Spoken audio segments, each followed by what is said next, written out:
Hello, everyone, and welcome to a very, very special edition of the Eclipse Cathedral. Crackum! This will be the first in a series of smaller-sized games where the characters mercifully decided to split up and do a bunch of things at once. Gotta love multitasking. Multi-tracked drifting. Mm-hmm. Exactly. First time splitting the party is actually doing good. Yes. Normally that would be hell in a DM, but because of the way we're handling this, it is a lot easier on me. Excellent. And as such, I should introduce myself. I am Heartless, and I am the DM for the evening. Because I'll be playing more than just Roderick. Could my two lovely players please introduce yourselves? Yee, it's me, AudioVizual. I'm gonna be Knom. Knom the monk. He's just a little guy. Just the littlest guy on the block. A little bit stressed, a little bit anxious, a little bit sleepy. Just a little sleepy.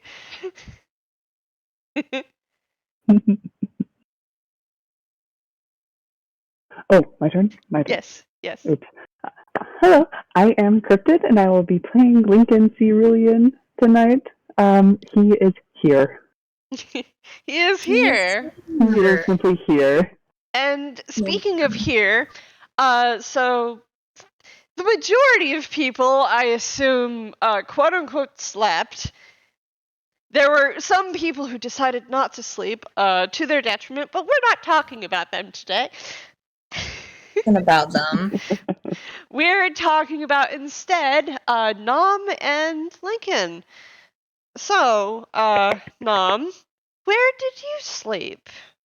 In the big giant room with the nice, kind of comforting glowing wall, which has a kind of recognizable symbol on it, but you didn't think about it too hard before you conked out. Listen, everything is already so fucking weird. My guy, my dude. Mm-hmm. Knom probably slept close to Roderick because he knows Roderick, and also as far away from everyone else as possible. He doesn't know these people. They all seem fairly nice, but also apparently some of them are evil, and he doesn't super understand what's going on. And he probably like rolled out his bedroll and started like pulling stuffed animals out of his hammer space. And you think he pulls out like he takes off like his little backpack and he's like, and you're like, oh yeah, he's got a couple of stuffed animals. And then he like summons Philip, and Philip's his frog familiar. And then he's got Philip. Like, okay. And this was last night, so Philip's gone now, thank God. But then he starts pulling out more and more, and then you're just looking at this pile of stuffed animals, and you're like, what the heck? But then he's just like, he looks considerate as he looks over this pile, as if he wants to add more, and then he probably at some point, like, puts on his, like, his comfort sweater. He has a lot of those because he's very anxious. And then he like burrows into his sleeping bag, and surrounded, absolutely covered in stuffed animals and a frog on him, and passes out more or less. He sleeps okay. And Roderick's bedroll is right next to that giant pile of stuffed animals. And surprisingly, Roderick actually slept pretty well. Lincoln, you do some sleeping, don't you, buddy? I need a lot of sleep. I need some sleep.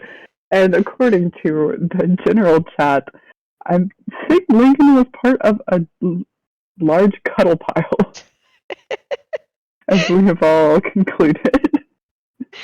Amazing. So you're probably somewhere close to Roderick, because I imagine Roderick's kind of like on the edge of that, although he wouldn't be too adverse to Tutu Kid deciding to lay on him. Which makes him an excellent guy.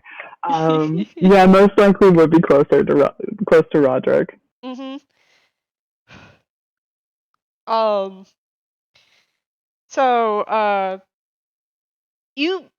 So as you're waking up, you feel warm, like you've just been resting in a patch of sunshine. Oh, that's so sweet.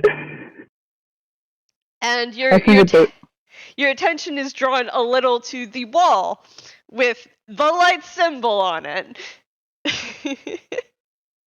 I think Lincoln does like the classic, like big old stretch, and he's just kind of like looking around. He's like, "Yeah, I feel great. I feel good." And he's like looking over at the wall. And he's like, "Oh wow."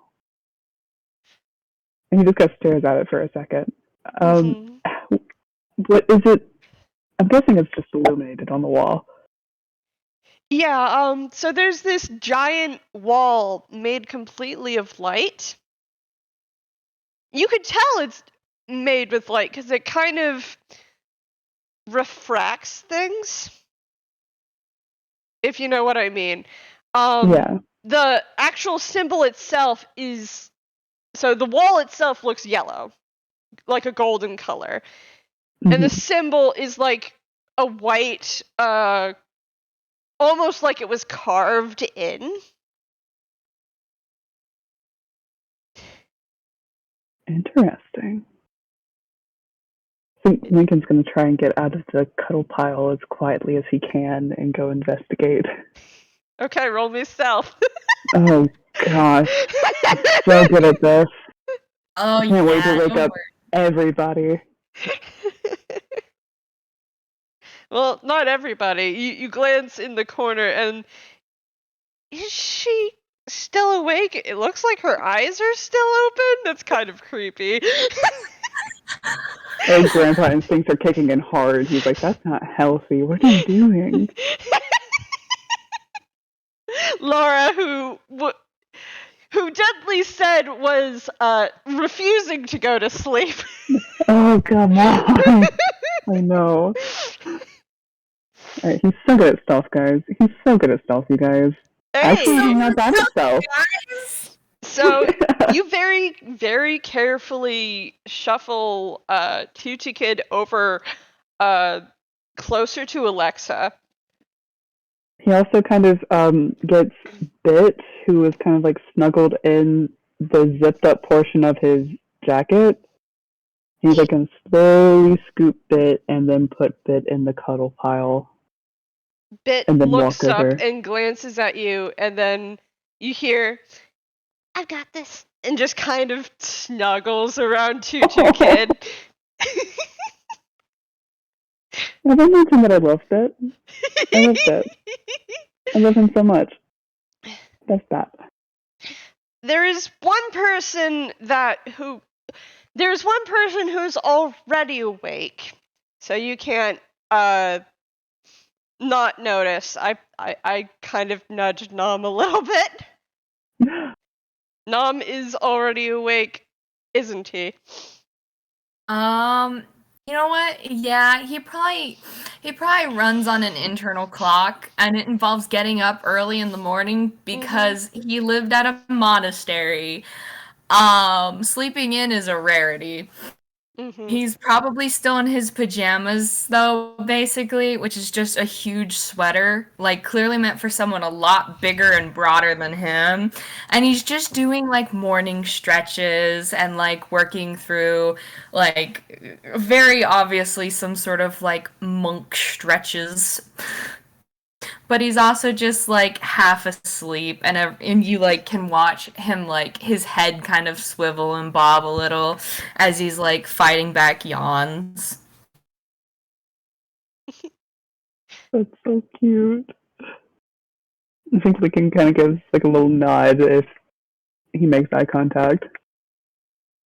Nom probably pauses in what he's doing and gives like a little wave and like tilts his head, like clearly in sort of what you doing kind of way. In the classic like sleepover communication, Lincoln looks over at the wall and like points at it and then like kind of shrugs, and then he like kind of makes a gesture to like keep going, like keep doing what you were doing. Don't let me stop you.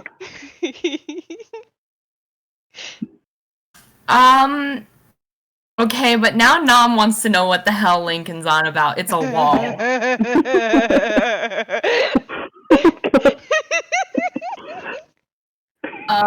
In which I tempt you with the wall. It's literally bright and shiny. We have to go. Yep.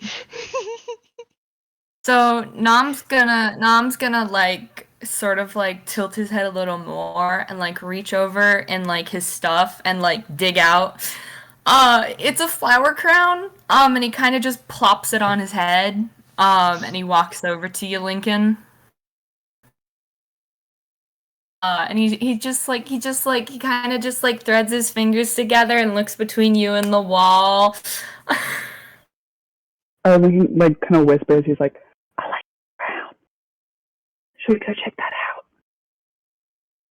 out?" Yeah, we can check it out. Thank you. It's I like it too. Very good choice of colors. Do you see that too? And he's like pointing at the symbol of the light. Nom nods. I'm very curious about that. Do you have any idea what this wall is? What should Nom roll? Roll religion. Awesome. He's so religious, everybody. It's a straight D20. If it makes you feel any better, it's the same for Lincoln. He got a 10. Oh no. So you do recognize the symbol. You've seen it before. A family friend carries that symbol. You've seen him like hold it for a moment. Them. Excuse me. They use all pronouns. It's okay. Don't worry. Oh, they do. Okay, wonderful. You've seen your family friend Call hold it for a moment. When I don't know. Whenever someone religious usually holds, a symbol of their faith. Mm-hmm. But you don't really know that much about it, just that it's Cole's thing. Nom just kind of gives a half shrug and then just kind of like wiggles his hand back and forth in like a motion to Lincoln. Lincoln nods. He's like, All I know is that's the light symbol, and I kind of want to go and touch it. Nom thinks about this for a second. Because on one hand, if Lincoln touches it, then Nom doesn't have to touch it and be curious. Exactly. On the other hand, if something happens to Lincoln, Nom's gonna be the first one everyone tears apart for Lincoln getting hurt, because clearly Lincoln is well beloved. No, Lincoln is responsible for his own chaotic choices. You see him next to the wall there, you know what he did.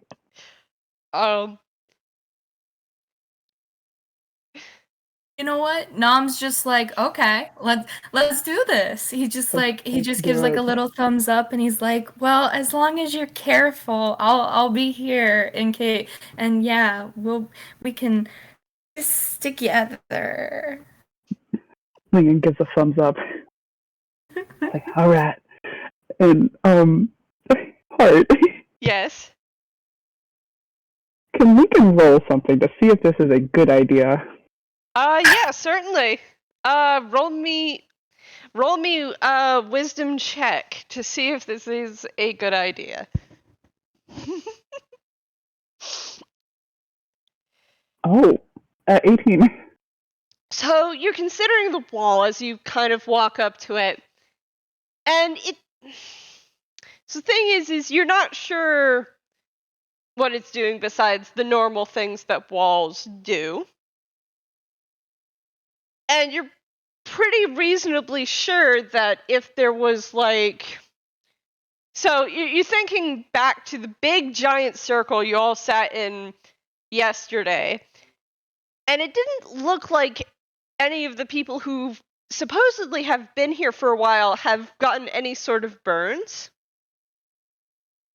And you're reasonably certain that any one of them would have been curious enough to touch the wall. So, Okay, so it's safe. yes, It's a good idea. that means it's All right. probably safe. He is going to, having reasoned through it a little about, touch the wall. Okay, so as you touch the wall, there's no resistance, and your arm goes straight through it. Check this out.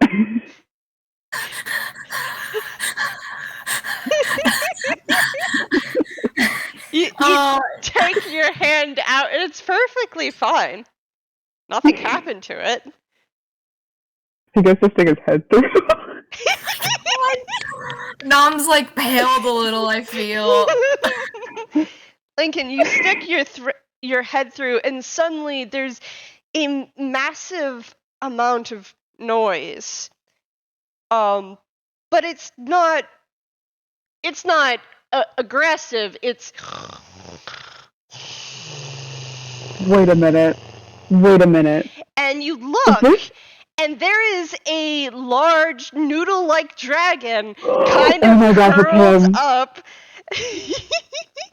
on this kind of raised platform with a whole lot of blankets and pillows all kind of arranged underneath this rather large bronze dragon.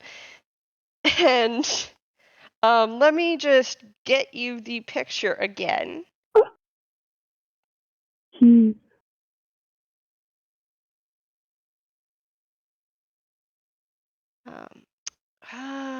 Where is the dragon picture? Where'd it go? Do you need me to find it? Help me! Oh wait, here it is. I found it. And this dragon is fast asleep, snoring.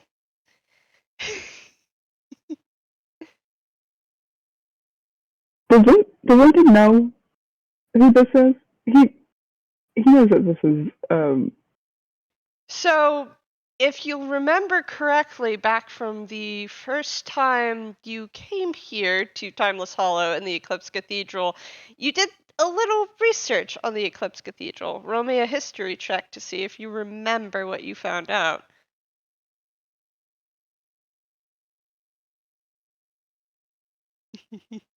Is he just... come on. He's oh my gosh, I can't believe he said that's a 3. I mean, Lincoln's probably blown away by the fact that there is a literal sleeping dragon right there. Yeah, he's just like staring for a moment. He's like, oh wow. Okay. And he's gonna kind of like pull his head back slowly, and he's like, and he's like nodding. As you pull your head back out of the wall, the sound stops. And can't see past the wall.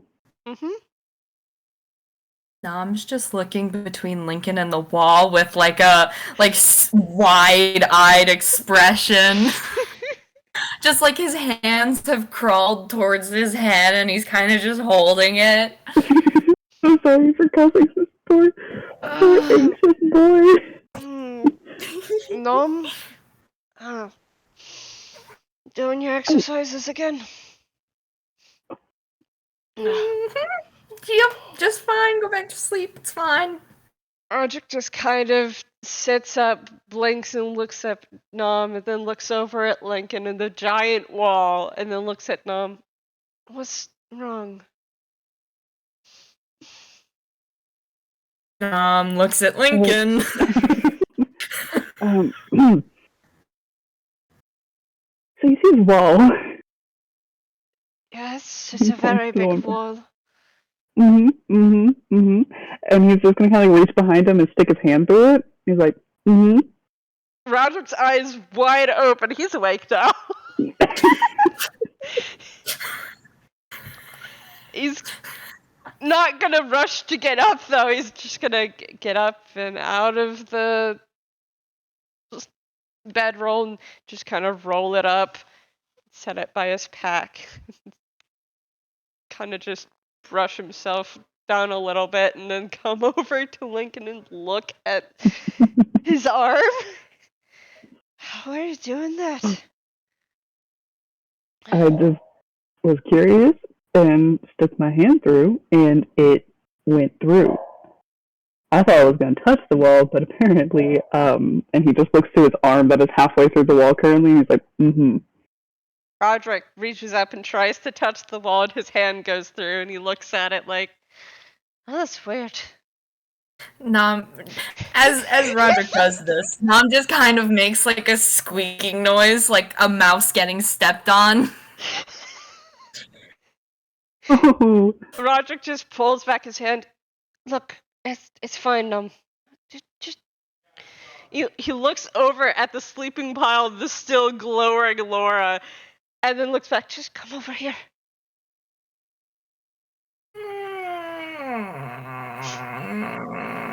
What's on the other side of the wall?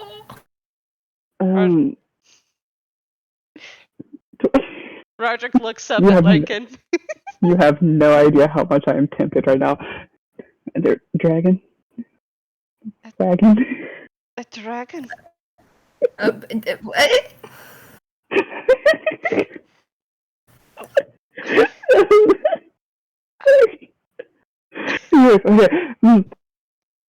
Yeah, there's a dragon on the other side. Roderick's gonna stick his head through. God. And a minute later, he pulls his head back out, and his eyes are wide. Nom, you gotta see.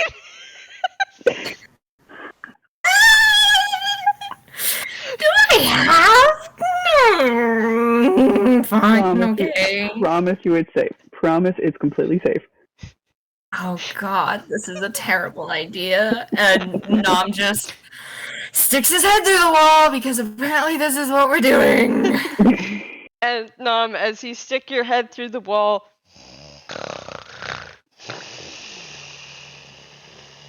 there is certainly a very big coiled bronze dragon through that wall, and they're snoring.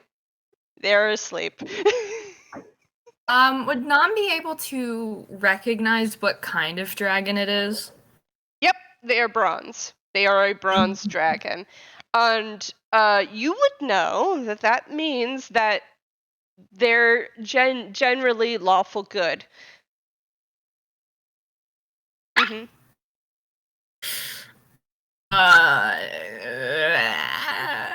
I have to make a roll, I think. Just,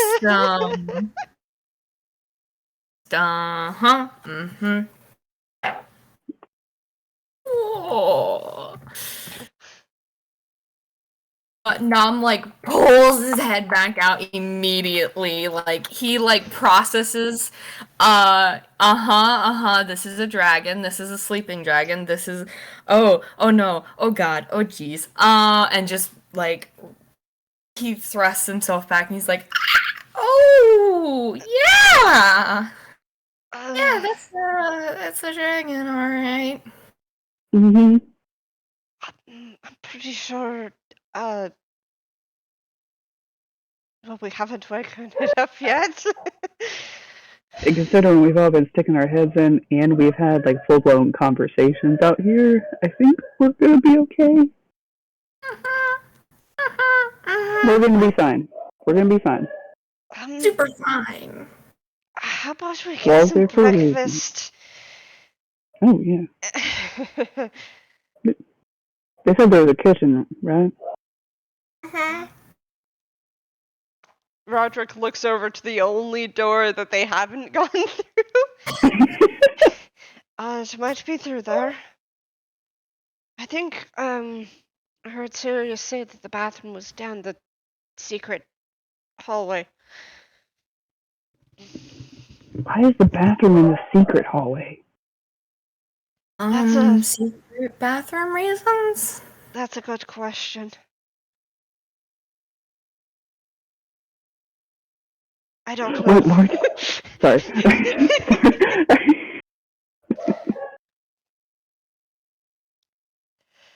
All right then.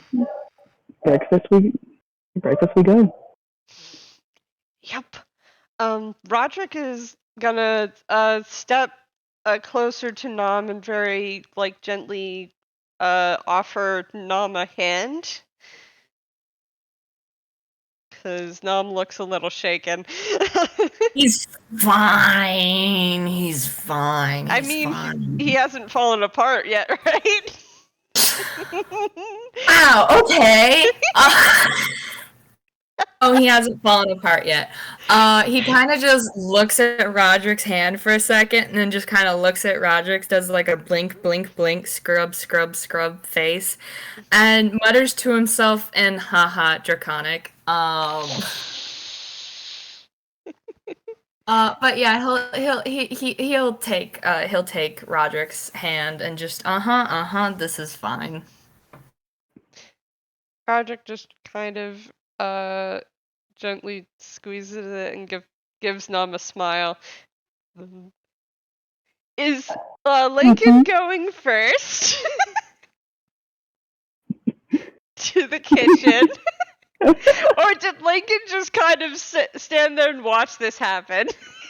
I think he looks at it for a second. He's like, gotcha, and then he walks ahead to give them some space. Oh God! Trying to be as subtle, but he's just like, oh yeah.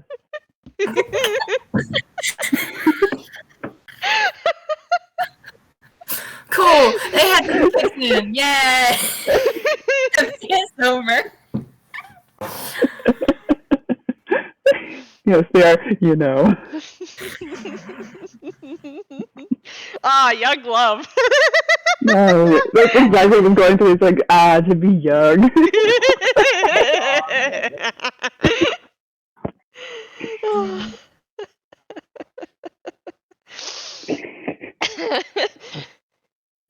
Alright, so you guys are going to the kitchen, and as you open, even before you open the door, you can hear the sounds of cooking.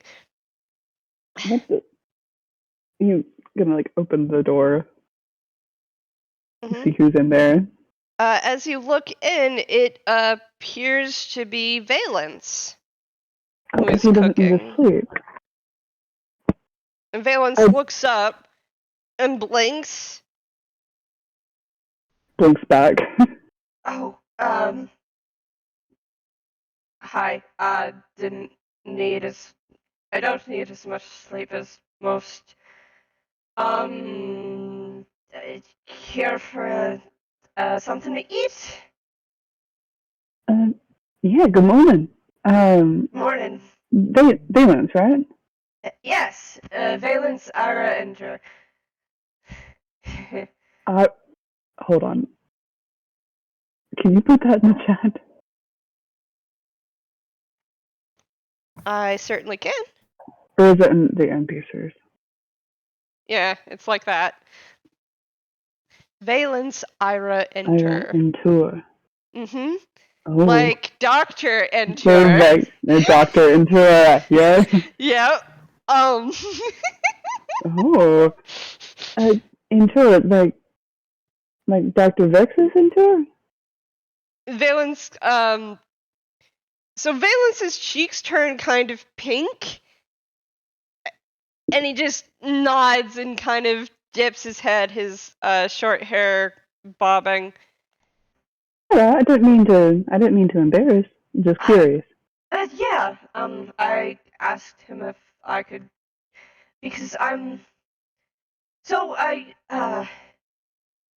it's very complicated, but I didn't want to be exactly like serious because I'm not serious.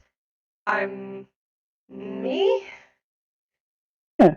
And Dexian said I could be whoever I wanted to be, so I asked Dr. Vexus if I could just use his last name, and he said yes. So that's where we are. Lincoln looks like he's about to cry, but he can't. He's just like so cute. Oh my god. Knom's like half hiding behind Lincoln, by the way. And Aw. Roderick is there too, but hasn't said anything yet. Is just kind of looking around the edge, curiously listening in. Valence appears to be making some sort of eggs. Scrambled eggs. Mind if we try a bit of what you're cooking? Yes, actually, I usually ask Naomi to help me with that because I don't really have taste buds, so it'd be easier if someone else would, help out and tell if it needs more salt or something. Of course, yeah, we can help out. We? Yep, and he looks back and he kind of sees that Nom is partially hiding. He's like, oh wait. Roderick, you turn sorry. and Roderick just kind of steps forward and goes, hi.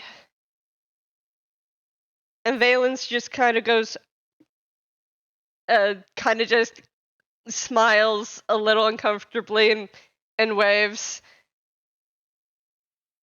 Hi.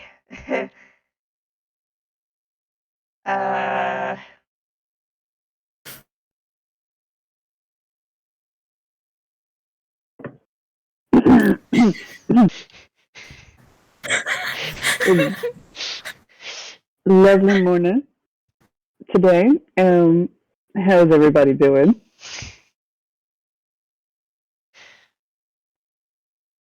Knom, it looks like he's trying to, like, whether or not he wants to become one with the wallpaper, or, like...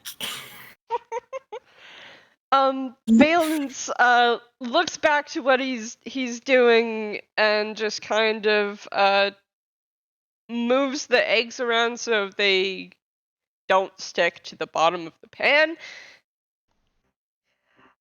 Yeah, I'm doing pretty alright. Had a pretty, alright shutdown cycle. I don't dream. So,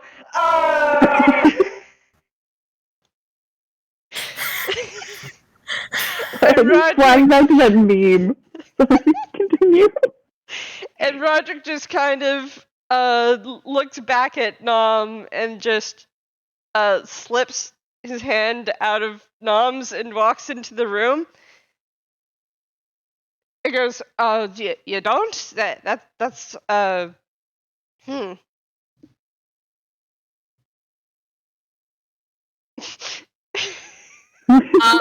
is looking at Lincoln like, do I have to go into the kitchen? Do I have to? Lincoln's like, he's like, you don't gotta. Even, he does not have, oh my gosh, I just realized, even with he has the one eye, so the expressions are a little strange, but he's like, you don't gotta if you don't wanna. And he looks at the eggs, and then he kind of like makes like he points to the eggs and then points to Nom. He's like, I can bring you some. God, Nom's willing to die for Lincoln now.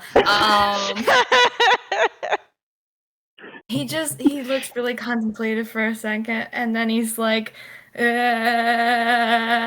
then he's just like, does like a wavy of his hands, like someone who's anxious, kind of like wiggling the anxiety out of his hands, and then he just kind of like hop and skips around Lincoln and just like scurries over immediately by Roderick. Oh my gosh, he's so cute. Okay, And as the attention returns to Roderick and Valence, Roderick is just kind of just generally talking with Valence. That initial thing was very awkward, but Roderick has gotten into a better pattern. Also, you're making eggs there. It actually looks really good. I haven't had some proper scrambled eggs in a while.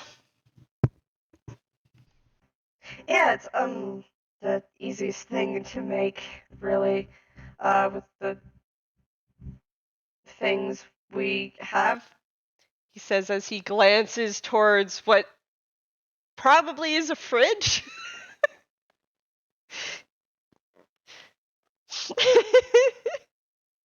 Magic icebox. Stop it. Nobody questioned where the eggs are coming from.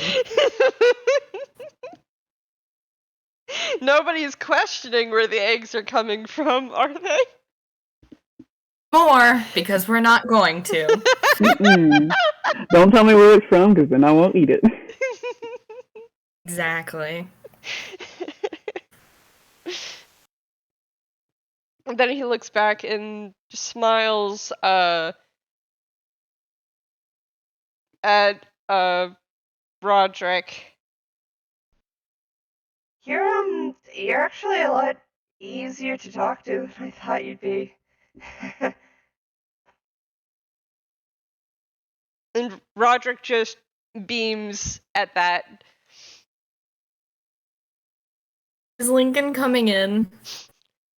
Yeah. Lincoln's in the way. He's just kind of like standing. He walks in. He's just kind of looking around. So they're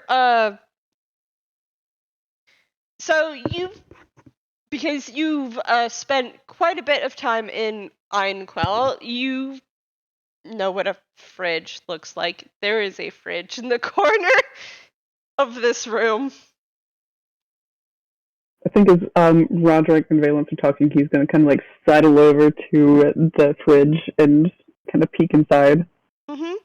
Are the eggs being produced by the fridge? Oh yeah, the fridge does have some crayon drawings taped to it. They're all of varying quality. Aww. Some of them are just scribbles. It's so cute. As I'm looking through, can I tell which ones are drawn by the same person, or does it look like they're all drawn by the same person from different points of time? So some of them look like they're drawn by a different person, someone who's been drawing for a lot longer than some of the more scribbly drawings you see.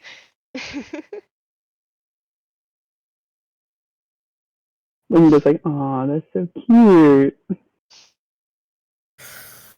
So as you open the fridge, you see there in there is a carton of eggs. Some probably suspicious looking milk. Oh no. Cheese.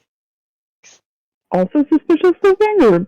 No, it with cheese is already a mold. So even if it was suspicious looking, most of the time you can just cut the more harmful kind of mold off of the cheese, and the cheese will be fine. There's definitely tuna salad in there. Yeah. There's tuna salad in there, and that actually looks fresh. The tuna salad. Does the tuna salad look like it belongs to somebody? Yes. Probably. Not touching that. Not touching that with a 10-foot pole. Labeled with owned by Zalbert. I would 100% get killed if I touched this, so I'm not doing that. There's it's kind of sparse in there. There's a few wilting vegetables. And as you open I assume you're opening the carton of eggs just to see how Yeah. suspicious they are. You move a couple of them and they seem fine. So the eggs are probably fresh too. Okay, good.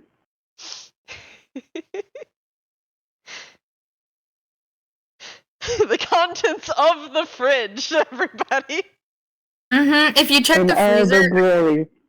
yes, I feel like if you check the freezer, it's probably stuffed full of fucking sea salt ice cream. Kingdom Hearts. Yes. Cathedral. Yes. Yes. In I think he does fact, kind of peek in there. yeah, you look in the freezer and there's a whole 3 boxes of what's labeled as sea salt ice cream. And, well, from your trip on the train to Villestown, you know Villestown has sea salt ice cream. But the closest places are kind of sparse on it. So you're not entirely sure where this batch is coming from. He looks at it for a second. He's like, "Oh, what a mystery." And then he closes the freezer. What's Nom doing? Nam is watching Valence, alternating between watching Valence and watching Lincoln. Just like, he does not know what to do. This is not his normal routine. He's fascinated with the interplay between Valence and Roderick. He's also just like still anxious. He still doesn't know a lot of these people very well.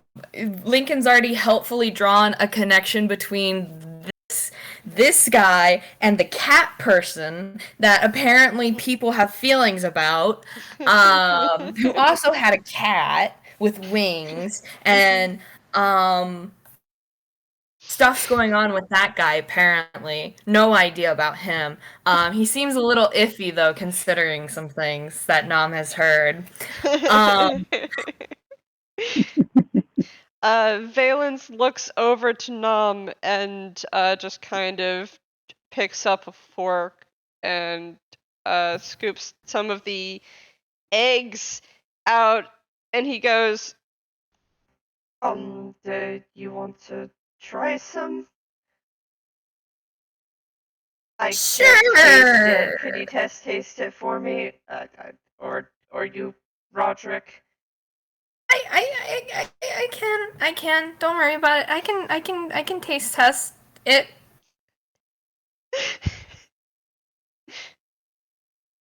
Roderick just kind of looks at you, looks at Valence, looks at you again, and just kind of waits.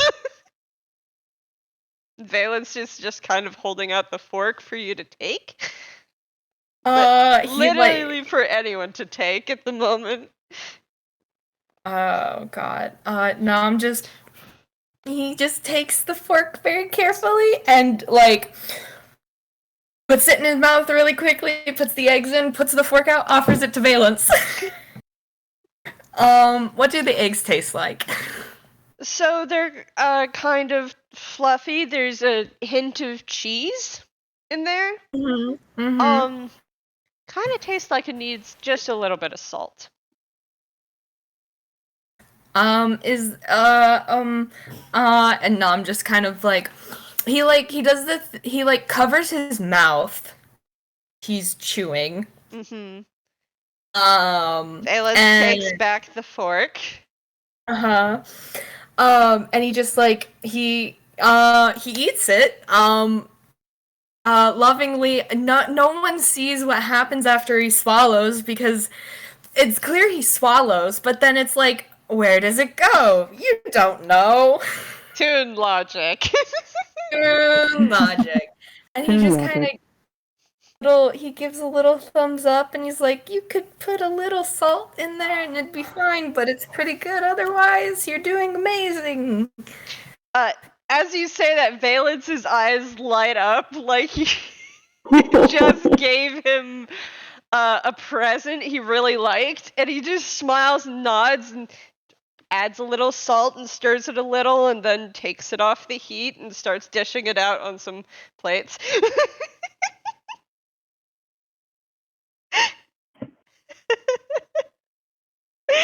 Okay, now he's slowly warming up to Valence. He's like, oh, he's not gonna like. Okay, this is someone similar. Okay, I'm sensing similar vibes. Okay, I can maybe calm down a little.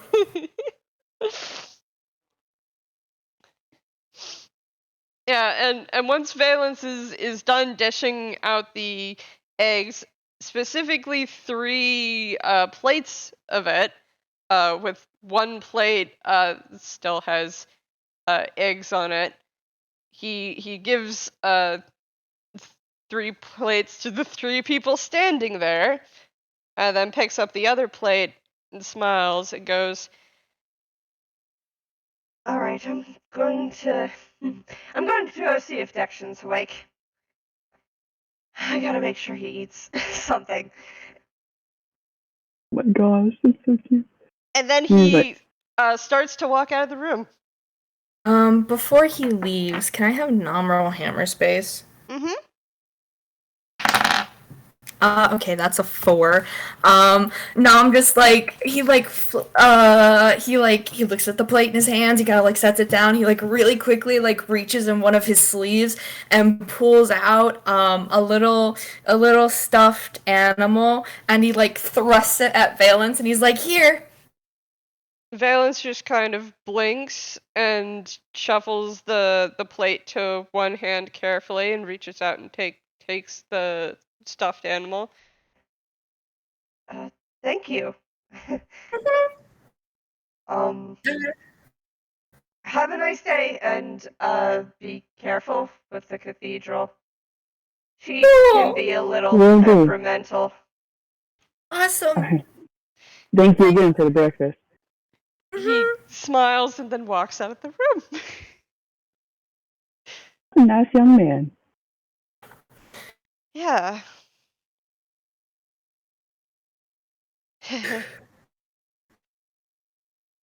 Roderick just kind of leans over and listens out the door. I think everyone else is going to wake up soon. I hear Tutukin. Oh, wow. I'm surprised they slept this long, actually. I'm surprised they slept. They're actually like moving around during the night, like jumping on different people. It was crazy. Yeah. It's been a real long time since I've been around kids. They're great.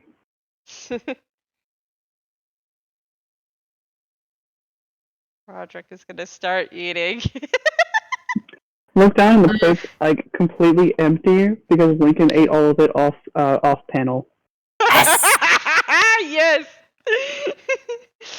And Roderick looks over because it happened when he wasn't looking, and he's like, "Oh." Lincoln winks, but he only has one eye. Yeah, eat fast, huh? Yep. Soothing, I guess. I'm starting to learn that's a thing. No, I'm not sagely. You're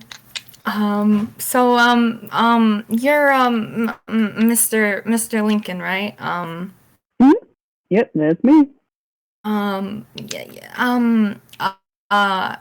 Yeah, I'm Knom, but you kind of already knew that. Well, it was a pleasure to meet you nonetheless.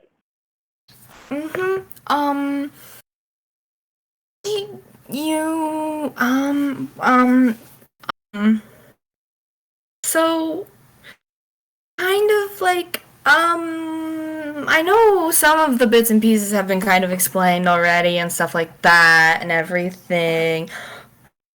What's the deal with the room thing that people were talking about that apparently I have to go through that has something to do with the cathedral stuff and the dragon? There's a dragon? Yeah, they didn't really explain that.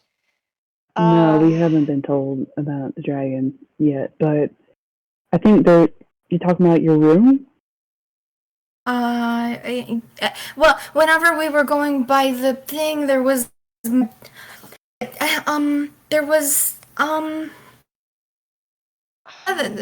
about the rooms, and there was room things, and apparently coming in made one, and that Oh, room.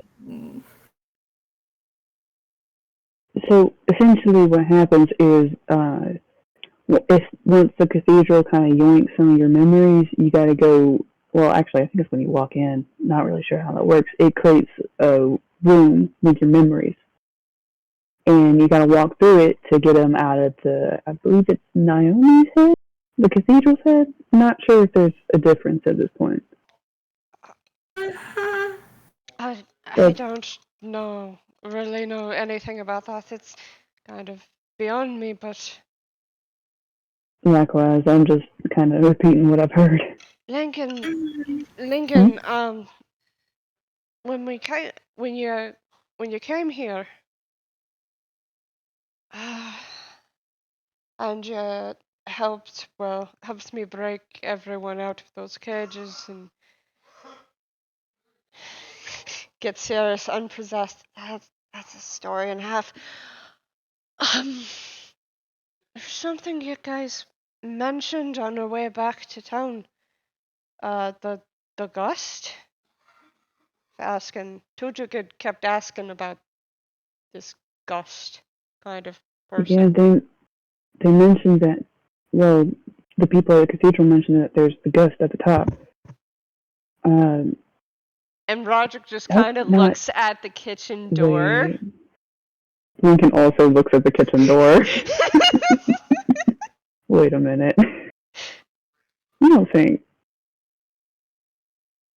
If so, there's no one else that we know here who is called the Gust. Yeah? Right. And sorry, go ahead. No, you're good. I was just making naughty noises. We don't deserve none. Um, and we're at the top, so it's gotta be. And if they're talking about a Naomi person, then that Naomi person's obviously been awake and walking around. I don't know if she'll be real happy to see us. I don't know either, but my point is if that Naomi person isn't the ghost, and there's a giant snoring dragon through a rather large wall, but it didn't. It's not. It wasn't really acting like a wall, a usual More like a wall. more like a barrier of some sort. I mean, but the fact that it's not keeping any of us out, what, is this meant to keep it in? Is it? Maybe. I mean, you know a lot about light stuff, so maybe it's kind of like, the wall likes you? Or something? Yeah, maybe. I mean, Maybe this is something we yeah. should ask Victor about. As much as I'd hate to go talk to him. I sense a little bit of animosity between the two of you. If you want me to go to speak with them, I can. Maybe later. All right. Mom? Well, last I kind of left Victor, he was kind of passed out at the bar. Oh. Oh, he's having a rough time. Sorry, that's rude.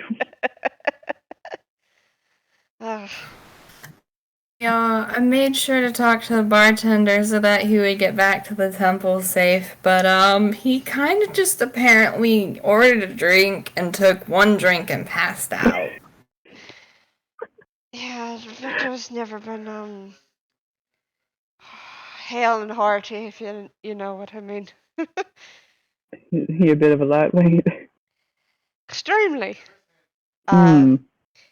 If when we were walking around Alexandria trying to figure out where Sirius had gone and Xehanort, he'd get a slight colds just when it was raining. Oh dear. That doesn't sound too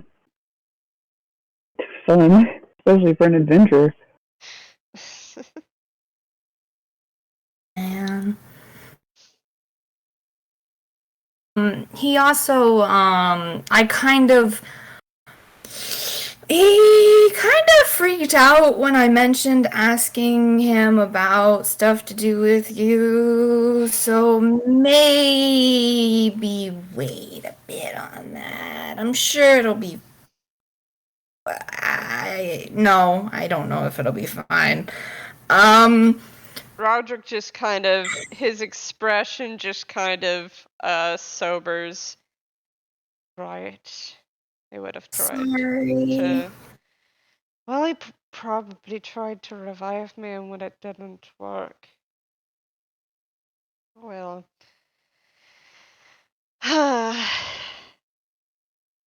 Lincoln kind of like pats him on the shoulder. I'm gonna finish my eggs. Alright. No, I'm just kind of like, very tunishly, like, the plate up and like scrapes his eggs in and then goes and like takes his plate and probably Lincoln's plate and stuff to the sink as well and like puts it in there. Mm-hmm. And Roderick finishes up. Roderick finishes up rather quickly and also takes his plate to the sink and starts washing them. Beat me to it. Beat me to it. Are there any dishcloths like drying cloths? Oh yes, is there a dishwasher? There is no dishwasher, but there are drying cloths, definitely. Okay. Assembly line time. Yeah, I guess, Nom helps Roderick, like, wash and dry the dishes and put them away. He honestly probably hands them to Lincoln because I feel like the cabinets are a little tall. He's a little short. So we've got Roderick washing, Nom drying, Lincoln putting away. Yep. You're doing amazing. So as you guys finish up, the door opens, and the person who walks through is a 6'2" lady. Lady in quotations. Mm-hmm. Lady. She's got kind of like feathery man, when words escape me. Feathery arms and such. Mm-hmm. She's got feathers on her arms, and her actually, this one's wrong now. Hold on, let me get the other one easily. Nom definitely ducks behind Lincoln. Like, that's the 13, by the way. Is Nom like scooching behind Lincoln? Mm-hmm. Lincoln does those like classic, you know how like birds like fluff out and stuff like that? He gets like the coat and he like puts his hands in his pockets and he kind of like makes it cover Nom a little bit more. And Roderick just kind of turns and further blocks Nom. It's great, guys. Nom shield. Nom shield. And the girl looks up with her multiple eyes that are all glowing. And as she walks forward towards the fridge, there's a tink, tink, tink as boots? Feet. Metal feet walk across the floor. And she just opens the fridge and looks in it for a moment. And then closes the fridge and opens the freezer and picks out ice cream. Oh my god, terrible habit, everyone. Lincoln is holding back the the grandpa instinct. He's like, no, nope, can't say it. Nope, can't do it. Can't do it. Can't say it. And she nope, closes the fridge door and unwraps the ice cream. And she turns and looks at the three. Morning. Morning. You don't have to hide. I don't care that you're there.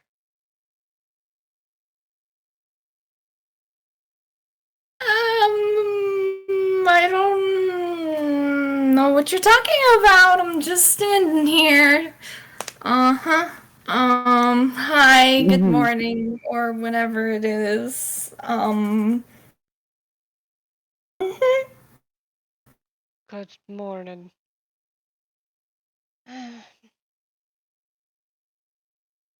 It is morning. The sun's out. That it is. But it's a beautiful day. She just Can't really kind stay of outside though.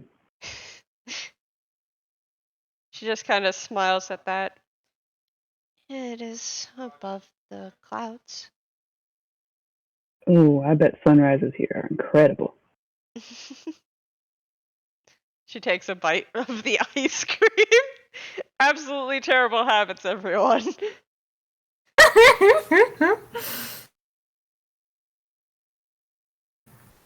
Are you Naomi? She just kind of tilts her head. Yeah, that's my name. If you don't mind me asking, do you happen to know about the dragon behind the light wall? Because I kind of know some stuff about dragons, but I don't know about that dragon, and I figured apparently you know a lot of things about the place, and so I figured I would ask because I can read Draconic, and I didn't know if anyone needed help in reading Draconic because I don't think a lot of people here know how to read Draconic. And I'm planning on doing my room soon because apparently that's really important to you. But yeah. Draconic? What's that? She looks very confused.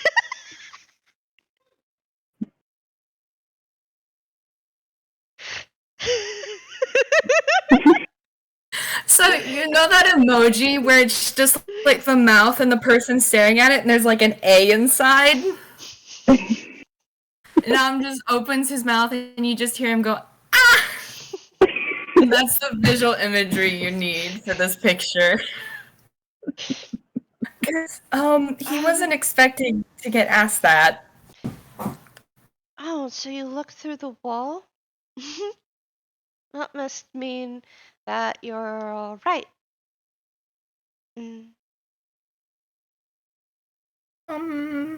Like Vexus.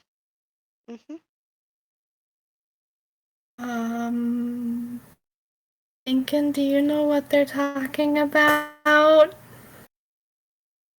Did Naomi say all right or with or light? They said all right. All right.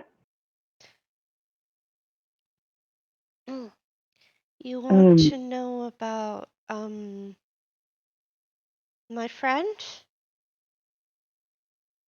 Yes, if you wouldn't mind. If it's not too much for you. No. I take care of him. He lost all his memories. I'm trying to put him back together. That was why I am here. Why I exist. She Well, eats more ice sorry to hear cream. that. I'm sorry to hear that. Is there any way we can help him? Mm,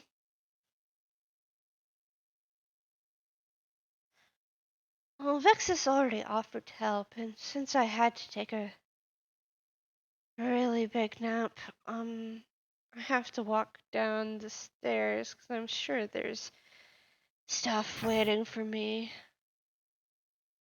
Mm. Going through your rooms helps. The two of you, she points to Roderick and Lincoln, have already done that. I know you haven't. It's okay. Your thoughts aren't as that decimal. I think Lincoln actually does laugh a little bit at that. Oh, the thoughts. Yes, thoughts.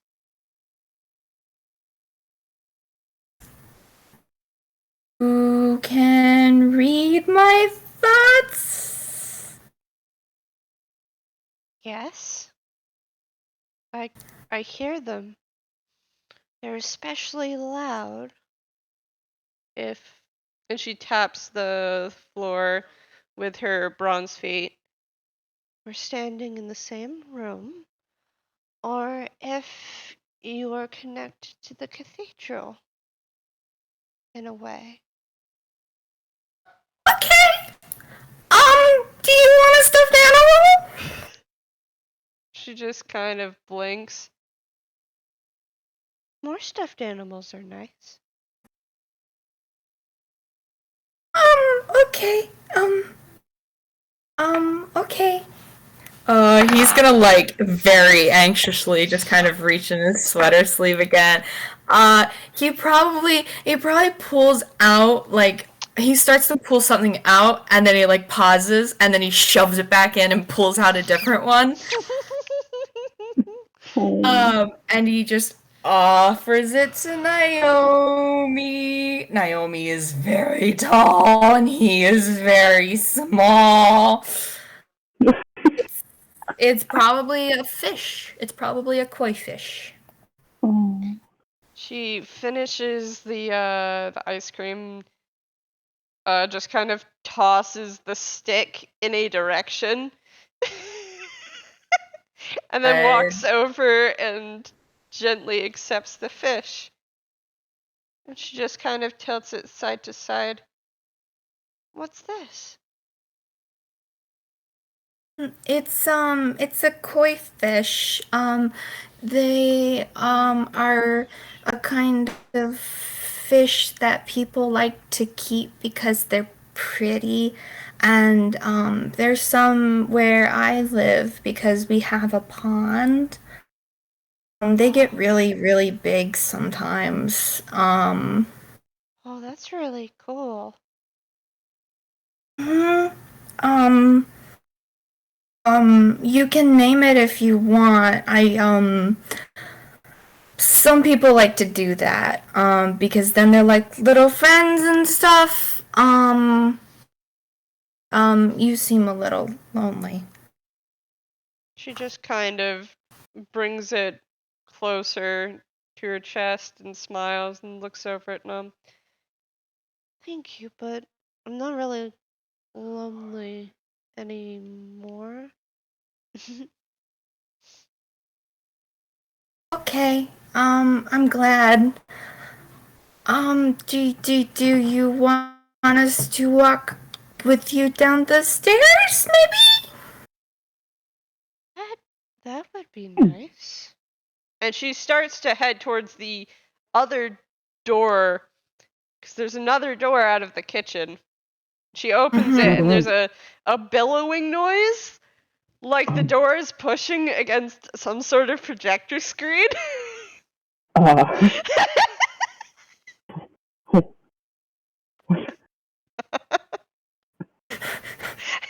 Seriously, Lincoln's going to follow. Who is this other projector screen? With the projector screen, I see. You saw it earlier. You walked through this room. It's the memory room. Every single time Lincoln sees another projector, he's just like, stare. Their dog. Nam will follow as well, but he's definitely he's still a little anxious. I mean, when isn't he? And he's kind of just the sort of look of just between Roderick and Lincoln, just did I do good? Did I do the interaction good? I didn't fuck this up for us, did I? Did great. Did amazing. And Roderick just, you did really good. Apparently she's not mad at us for being here. I have no idea. Doing good. Doing great. So good. She leads all three of you back through the memory room, back through what must be her room. Mm-hmm. And out the door, and then she pauses for a moment and then starts walking down the stairs. Is it the normal stairs or the secret stairs? This is the secret stairs. Okay. Because that's how you get to the secret stairs is through her room.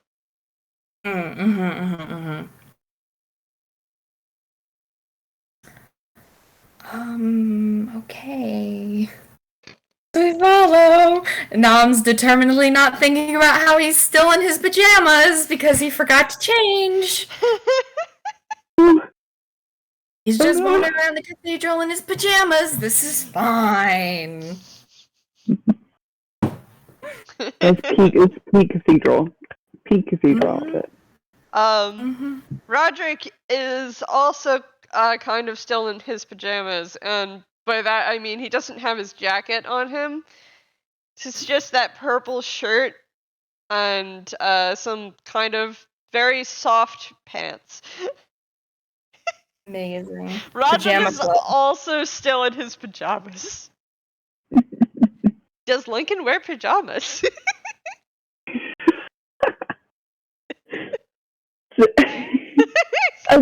Wait. I feel like honestly he just wears really cozy stuff, especially things with really sweaters and things that have a really good space for Bit to cuddle. So I think he's wearing one of his softer turtlenecks, and it's a little bit bigger than the previous one. So he's just wearing that underneath the coat. Cozy gang. Cozy gang. So she pauses on the literal next level down and looks at the wall and touches it, and a panel slides aside, and she picks something up, and then she keeps going. I think you're on a further level. Nam goes, oh, whoa. Looking intently. He doesn't understand what she's doing at all. The thing in her hand appears to be a bottle, and it seems like it's filled with some sort of miasma. Oh boy. I know what this is. Nam doesn't, but I know what this is. Lincoln or Cryptid know what this is. Fine. It's just Blue Jay Injections girl boss. Excellent. Amazing. I guess we keep following.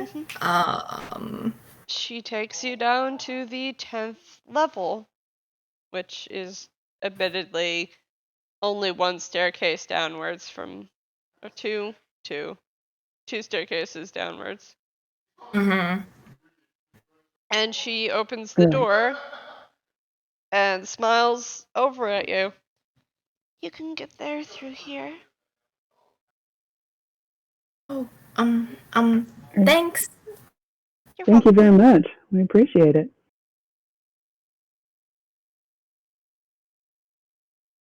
Do let us know if there's anything we can do to help, alright? Oh, okay. Well, Vexus promised to help me, so I guess when you're done with this, you should talk to him. Alright, will do.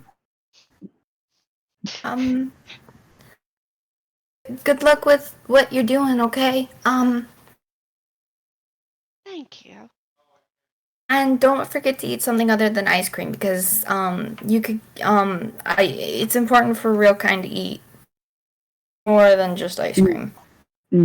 She just kind of slowly blinks. Real kind. Yeah, not a tune. What's a tune? Don't worry about it. Don't worry about it. It's not important. Yeah, it's alright. It's fine. No worries. She kind of smiles. Okay.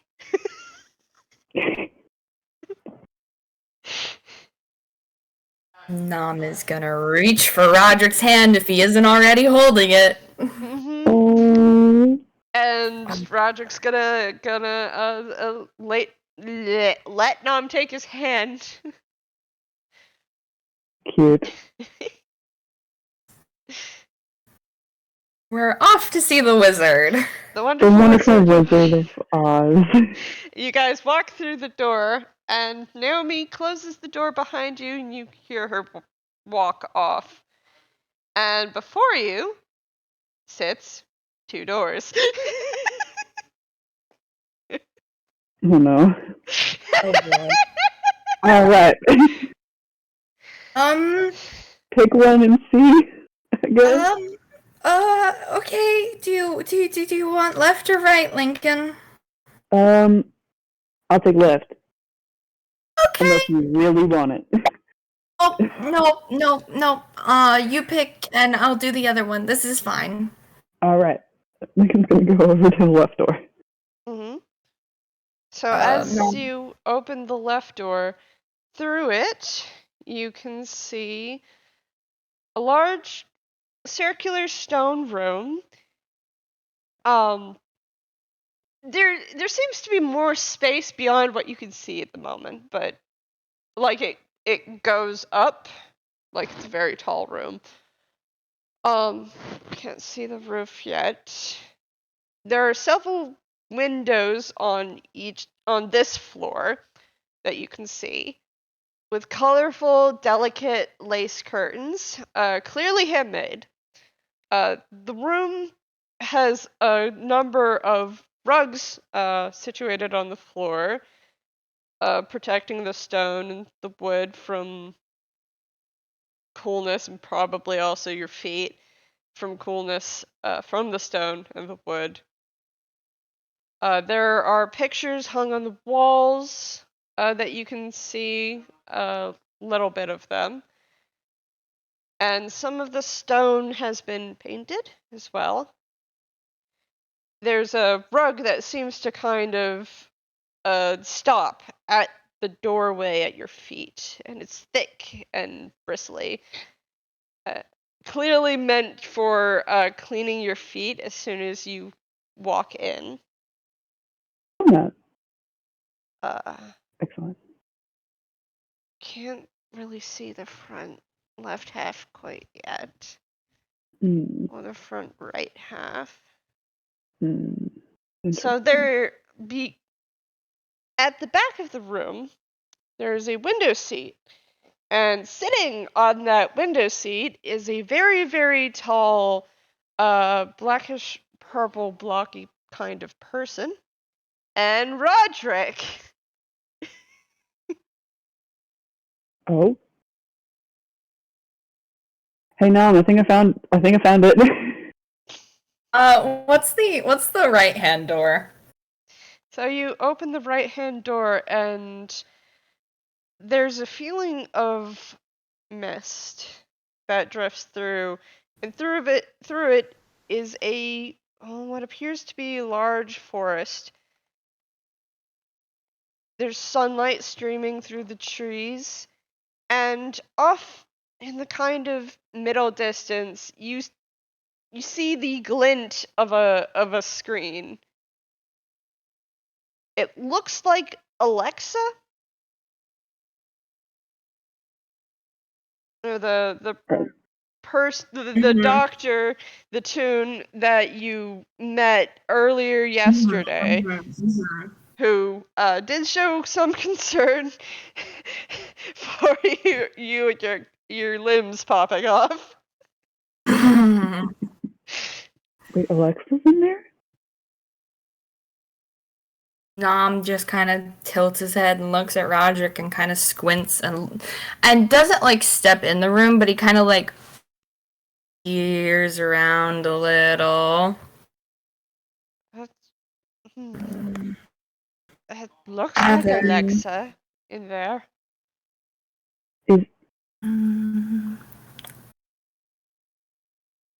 Wasn't she going with Sterling and them? Well, I mean, if Roderick's right here and you just said Roderick's over there, so I think we're a little past that a little bit. Fair. Heart. Yes. Does Lincoln know whose room this is? Is this Tutu Kids? Yeah. So this is not Tutu Kid's room. Because we saw that one before. Mm-hmm. Because it's not the same forest as the one you saw before when Tutu Kid was very insistent upon going into the hat shop, did not want to go into the Supro forest, which you don't know was the Supro forest, but it's clearly a very different forest, because this one before you, there's something about it that's ethereal, like somewhere you would visit in your dreams.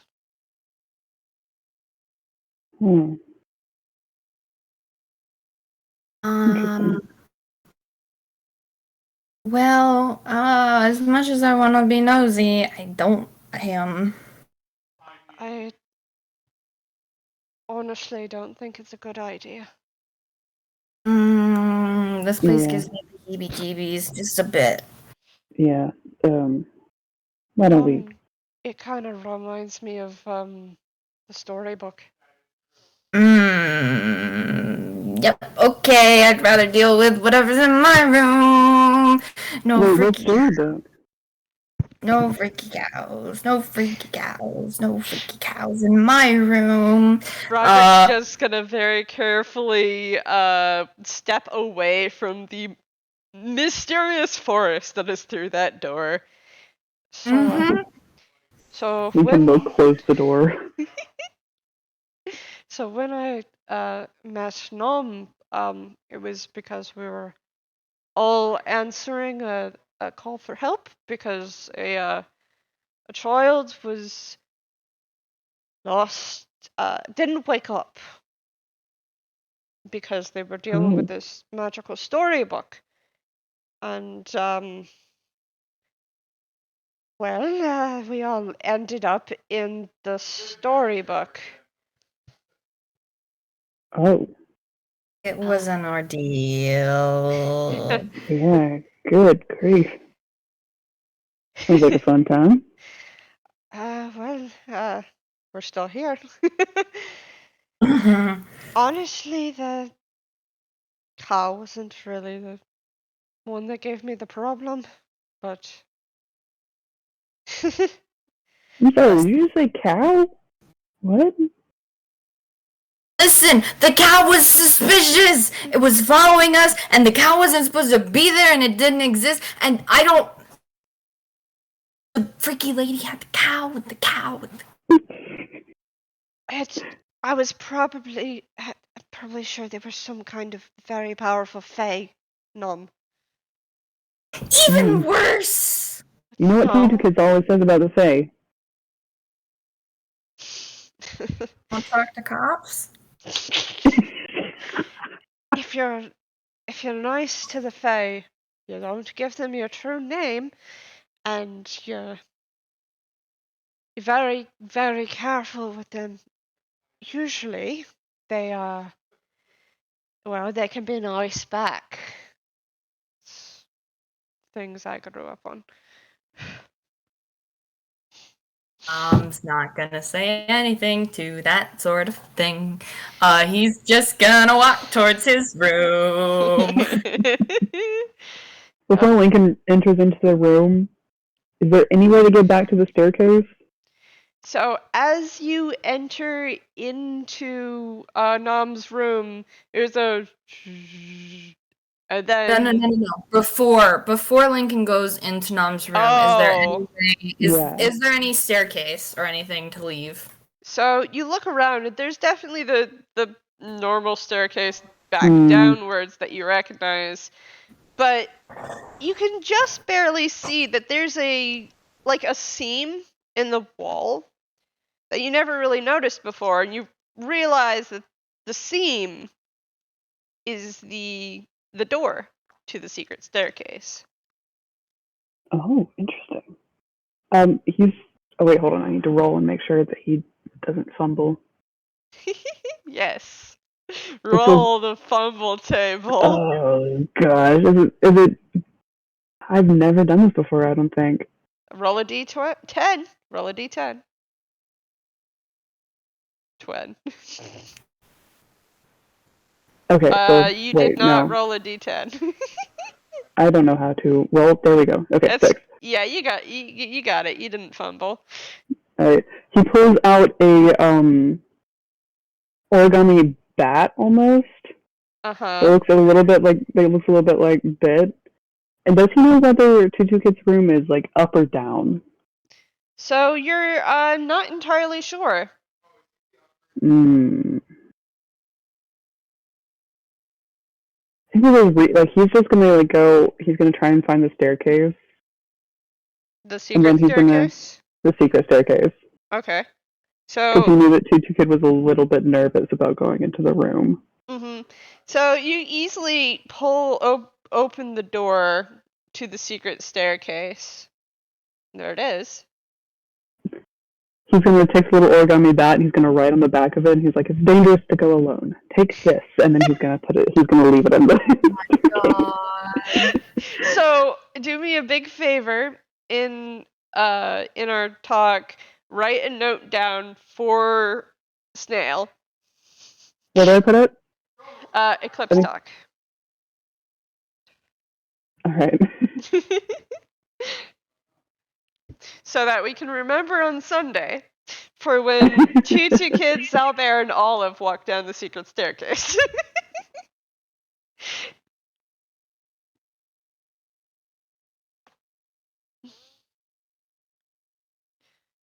Alright, so you've done that, and you've closed the door to the secret staircase again. Yes, and then I enter into Nom's room. Mm-hmm. And Nom, you observe as Lincoln enters into your room, and now your room is the only door in the wall. Oh, that's spooky as hell. That happened last time. And Lincoln, as you fully walk into the room, I have found a picture for Benethy, who is sitting kind of with their legs kind of really far bent. They seem to be a pretty tall person. And they seem to be going through a book and showing the Roderick who is sitting there. And you get to see the rest of the room. Let's see. As you walk in, you can see that the roof has some sort of panel with a on its side with a kind of mechanism that looks like it could slide the panel up and perhaps reveal the sky. You distantly remember someone being very excited about something a lot like this to, observe the sky. But that slight excited memory in the back of your head just kind of drifts off as you look at the rest of this place. There's, in the front left half of the room, which you couldn't see before, is a toy box and a rapier and a little nightstand with a table and a first aid kit that's on the bottom shelf. The other side of the room has a small white cabinet, which seems to have spare linens and towels and bed sheets. Not bed sheets. Linens and towels that you would take to the bathroom, excuse me. In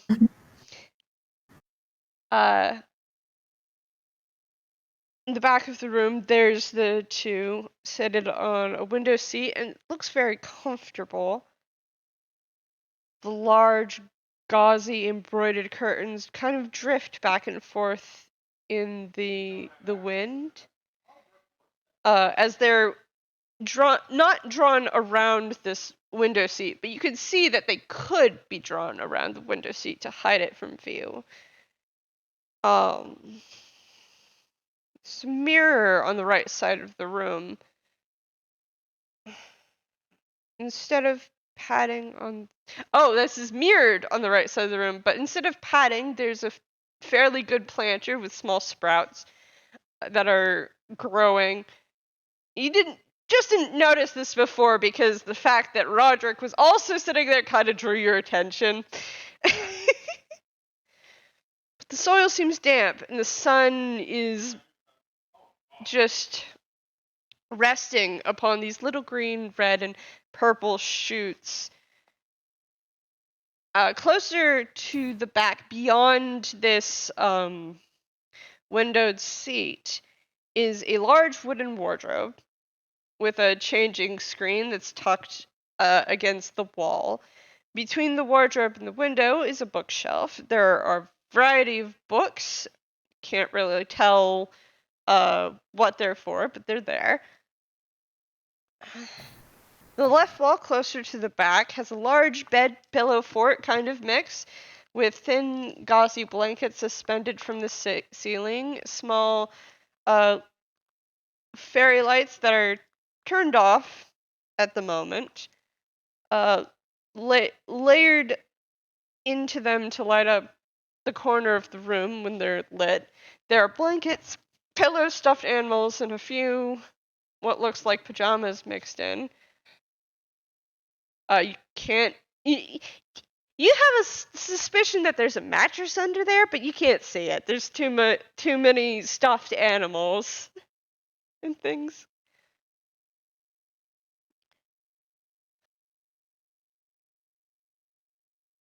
If the panel, room.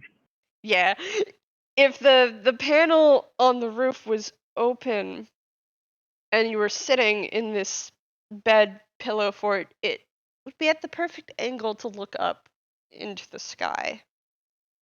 At the very back of the room is a writing desk and a chair that seems just half cocked outwards, papers carefully sorted and tucked around its top.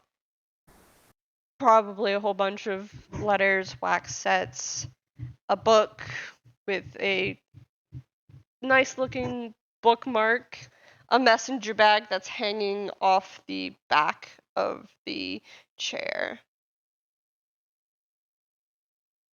And it's clearly a room made for someone who is well studied and probably spends a lot of time in here.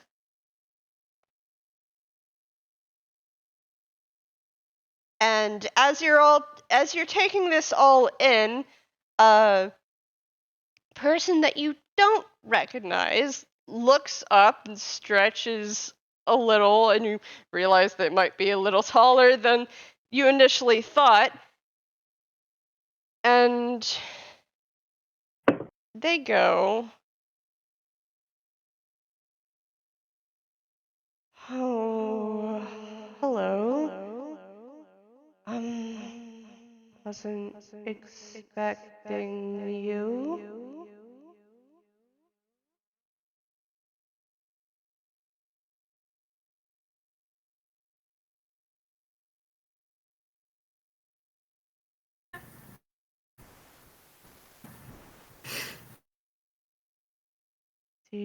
Lincoln, what do you do?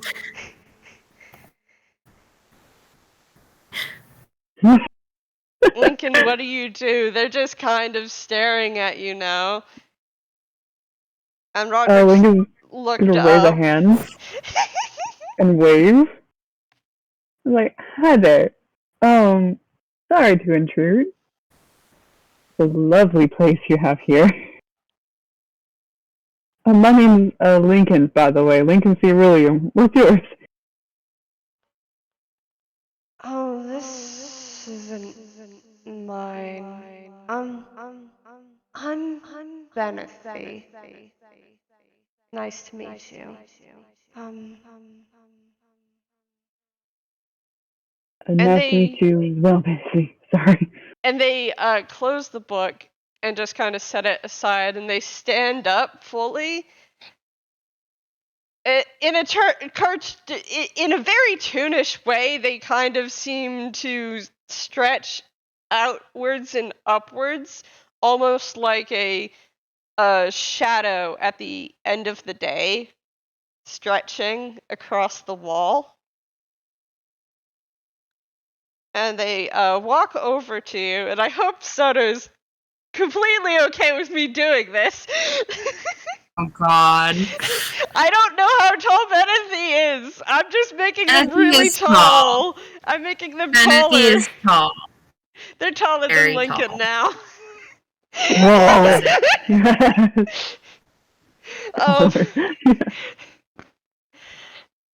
And they stop and look down at you. Lincoln looks up. And they offer out a hand to shake. Lincoln takes it gladly. It is a pleasure to meet you as well, Benethy. Yes, pleasure. Are you one of Knom's new friends, like Roderick? Lincoln he looks back at Nom and he's like, yeah, I am. Sorry to intrude without prior warning. Oh, that's okay. I didn't know any more of Mom's friends were coming. And he just kind of turns and walks back to the place down book. And Roderick just kind of scooches off the window seat and looks over at Lincoln and just kind of tilts his head like, okay, what are you doing here? Lincoln's like, I don't know. By the way, has Knom walked in the room yet? Nom's probably been standing behind Lincoln, just like listening to this exchange, and is like, like you watch him like shrink as he's like scrunching up, like, oh boy, one of my parent figures is here. Ah, fuck. Roderick just kind of the Roderick who is outside the room, who is not the memory, just kind of, because he's not in the room yet either, So I kind of assumed Lincoln walked in and then stopped. Roderick leans over and just goes, "You're right."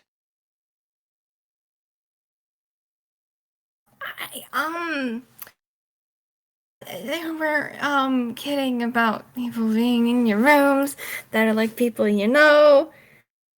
Yeah. Hi.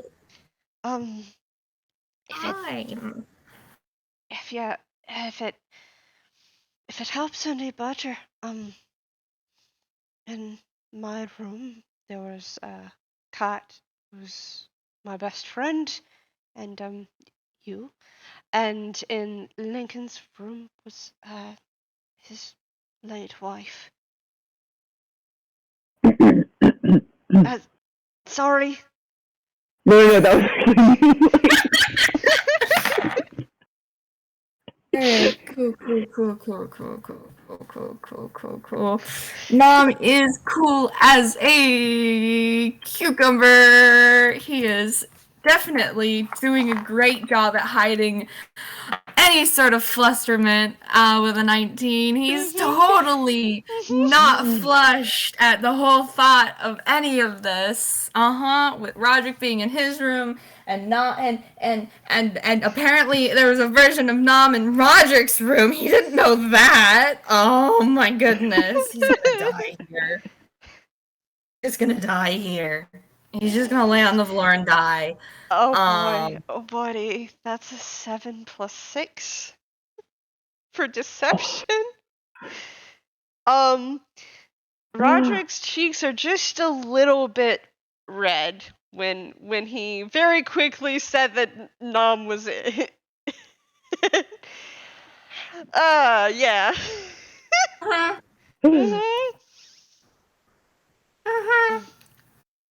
He's trying to make it like it wasn't a big deal. Look. Oh, but it is.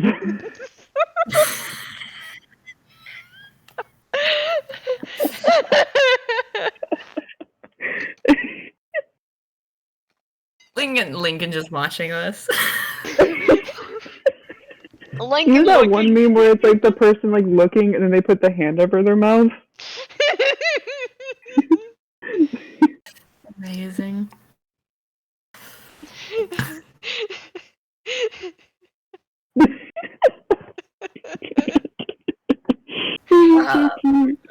God. Doing great. Doing good. Knom's just like, okay, we're gonna be super cool about this. Super cool. Flustered it all. Super cool.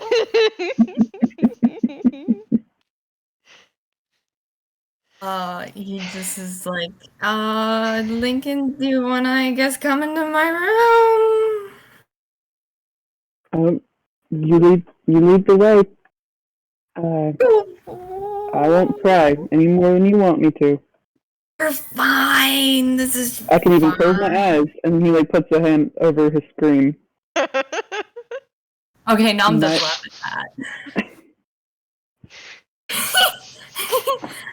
No, it should be fine. It should be fine. I'm sure you'll like Benethy. Benethy's great. Benethy's amazing. You'll like Benethy a lot, and and Nom's just gonna like do the very toony around Lincoln. Just give his room, his bedroom a once over because oh my god, apparently they are able to recreate your fucking bedroom. Yep. And put people in there.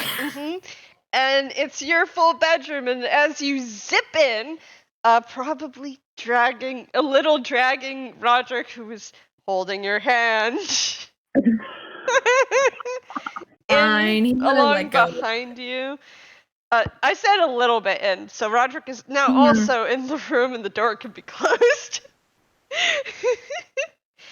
Benethy turns around and smiles in, that way that Benethy does. Hi, Knom. while you were gone getting something from Tanith, I was entertaining your friend by showing him your baby pictures. Oh no. Nom, you just watch Nom go through this whole face journey. He just goes through this whole ass face journey. The You 5 watch stages him, of grief. it's just disbelief, understanding, even more understanding, full comprehension, absolute horror, something like him dying inside. Covers his face slowly. Great, Benefy! Great! Awesome! Awesome! Thank you so much, Benefy! I didn't realize how much I wanted to turn into a ball of slime until now. I really appreciate you so much. I don't know what I would do without you. They just kind of tilt their head to the side and go, oh.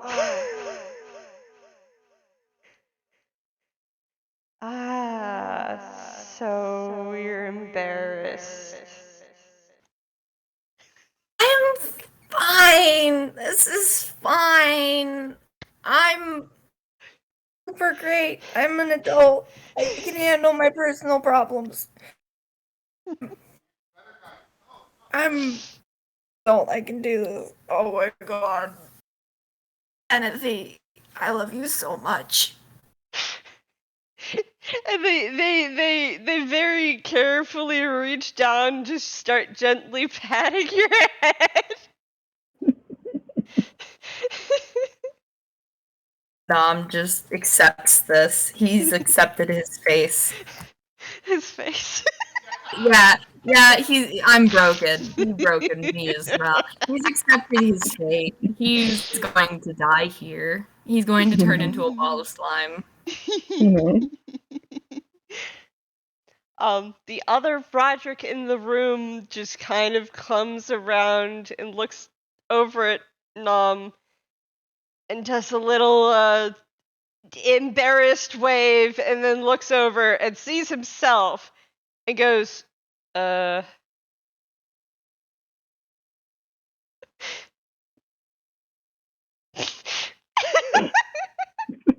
Nom looks like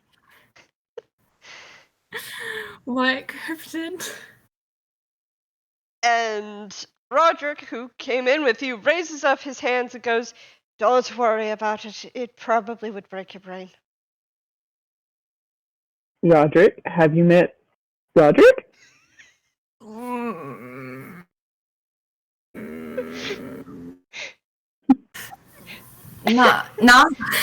Nom's gonna just let go of Roderick's hand, and he's gonna go walk over to his bed, and he's gonna shove himself under it. He's checking for something, but also he can't handle this right this second. He's gonna check to see something, but also, he's beginning to realize how much immediately he's realized a mistake allowing him to come in. So, as you're shoving yourself into your bed, your fingers brush against a box. And this isn't a box you expect to be there. And you realized as you had walked over here that there's something in your room that's not quite right. Oh, Nom hates that immediately. Like, this isn't his room, but it's supposed to be like his room, and he everything has to be just so in his room, like for him to be comfortable.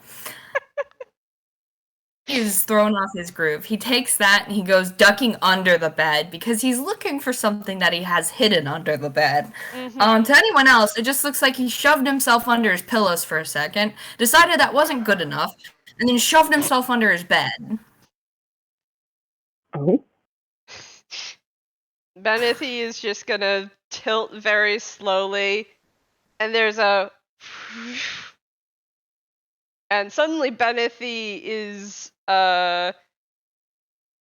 standing by the wall, not like near the writing desk. And there's like little tiny blocks of like some sort of arcane power left behind that short out.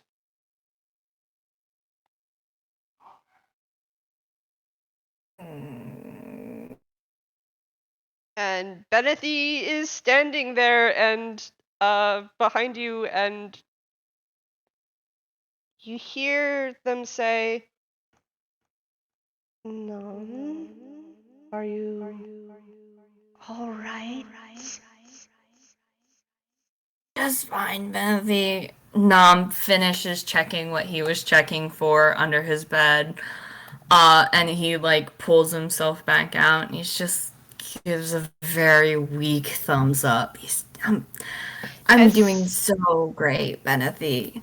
As you pull yourself back out, you realize that when Benethy whispered, they had leaned almost all the way over, and their face is very close to yours.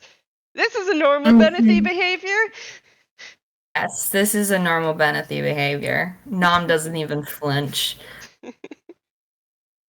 Hey, why don't you go say hi to Lincoln? Lincoln's great. Lincoln's so great. You know, they do seem very polite. And then Benethy straightens back up again, and there's those again as Benethy teleports back to where they were. Minecraft. Minecraft.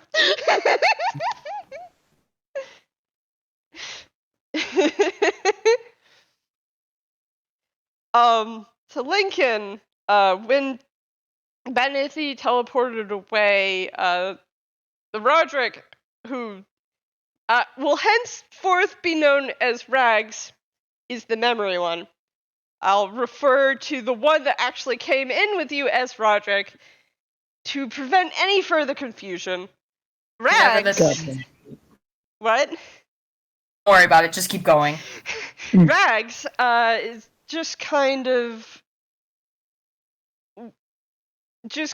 walks up to Roderick and looks down and looks up and says, You're in our pajamas. And Roderick just kind of scratches the back of his head. Gad, I'm in our pajamas.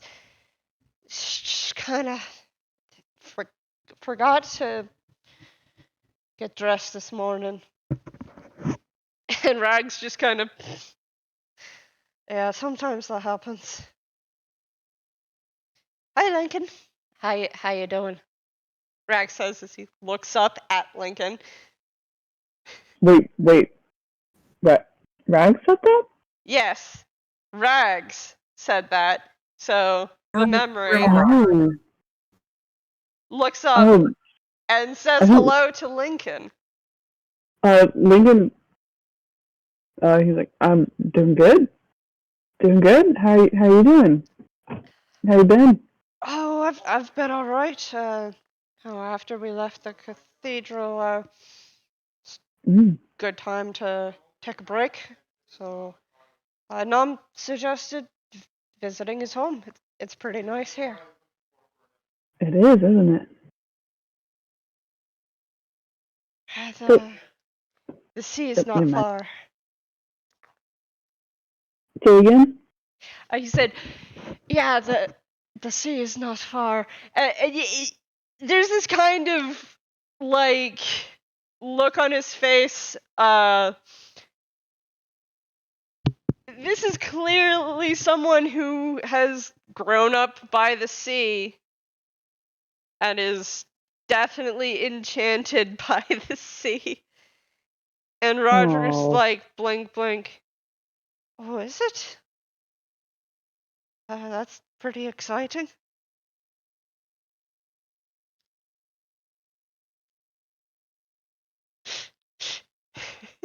I think Lincoln's just like kind of standing there and he's just like, yes, yes, it is. And he was kind of like looking between Rags and Roderick, and he was just like, yes.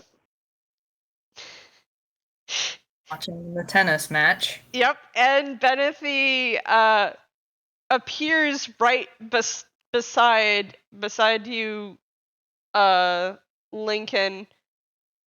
Although they just kind of take a few quick kind of steps back. Lincoln also does the emoji with the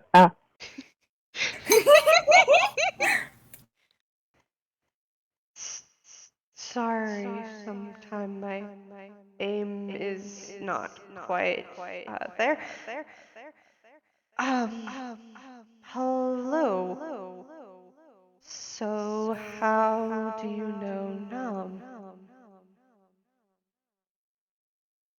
We met on the job, I guess. And he was kind of like looking back towards Roger. He's just like, it's a bit complicated, I guess, but Dom's awesome. Nice young man. Both Roderick and Rags nod in agreement. Yes, this is. Yes. They even seem to do it almost one after the other, almost in sync, but not quite. Oh, amazing. And Benethy just kind of smiles, and you can tell they're smiling because their eyes are smiling. Mm-hmm. And they just kind of raise their long arms and lightly press their hands together as they go, "Well, it's really good to hear that.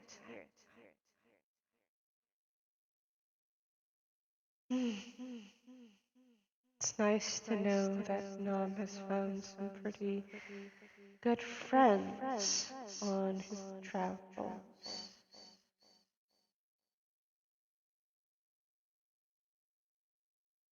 Well, of course. I mean, Mom's such a pleasure. I don't see why he wouldn't make a couple of good friends.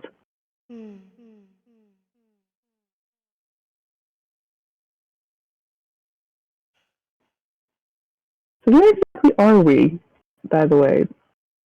I know that seems like a kind of dumb question, but so we're close to the sea? Yes, Dreamworkers Coast. Ah, Please help me. I don't know the name of the monastery. Please help me, audio. It's called the Ensgate Monastery, and it's right next to. It's on top of essentially the cliff next to the town of Dragonsholm. Mm-hmm. It's the Ensgate Monastery. it's a wonderful place here. Yes, it is. It's a good place to stay for quite a while. Dragon's Home, which is nearby, is pretty nice too.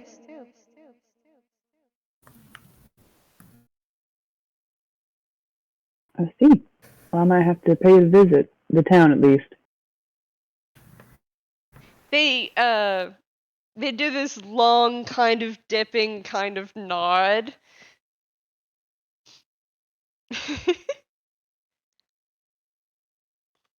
I love Benethy. Benethy's great. While everything is happening, Knom is steadfastly ignoring everyone else. If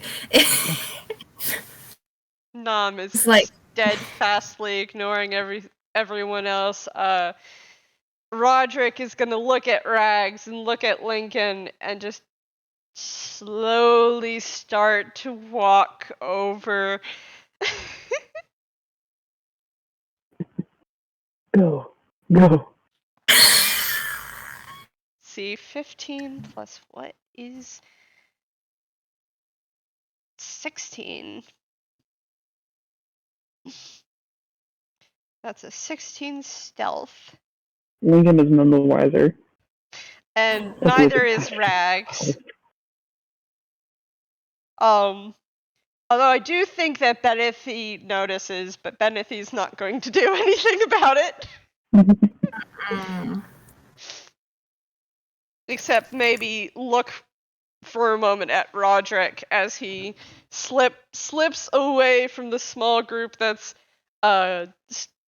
started appearing and goes towards Knom. Knom he's pulled himself out from under his bed. He's kind of like sitting against it, and he has the thing he pulled out from under his covers kind of like in his lap. Mm-hmm. He's gonna look it over. He's also kind of looking around the room. He's of the vibe of, if I ignore what everyone else is doing, I can't get embarrassed. And I can also figure out what the fuck is wrong with my lair. So, Excuse me, bedroom. Mm-hmm. As you're looking around the room, tucked kind of... Well, for one thing, the room is a little bigger than it should be.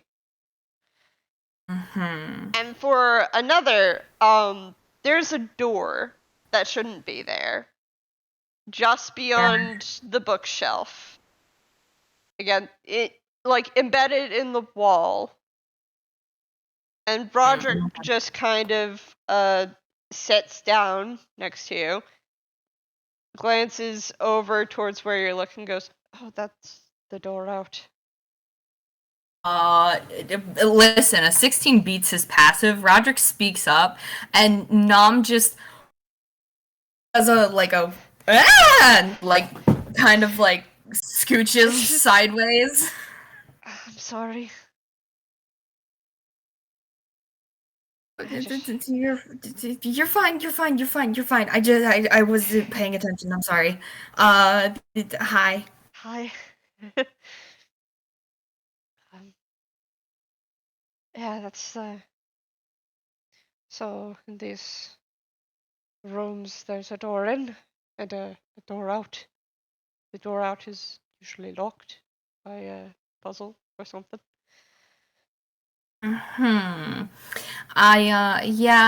Considering this is a tower, I don't think having a door out to the open air would be very good for the, feng shui and stuff.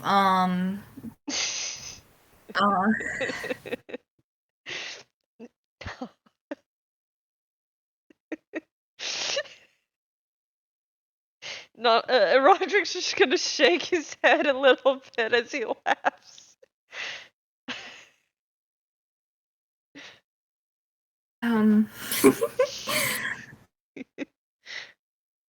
I found something under my covers. Do you wanna look at it with me? That sounds weird, but it wasn't there. It's not there at home. So this is something that isn't mine, I think. Mm-hmm. Sure. It's probably the puzzle.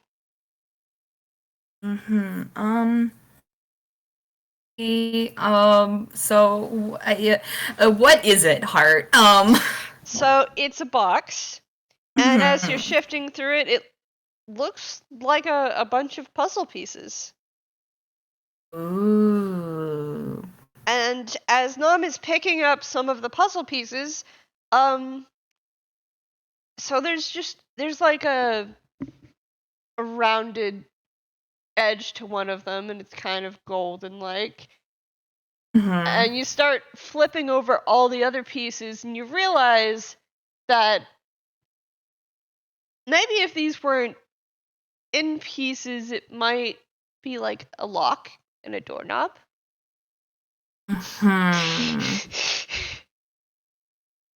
Knom kind of like tilts his head and looks over at Roderick, and he's like, "Are you any good at puzzles?" Not really. Well, I guess if we put our heads together, We'll either figure it out or we can make Lincoln do it. I think that's a good.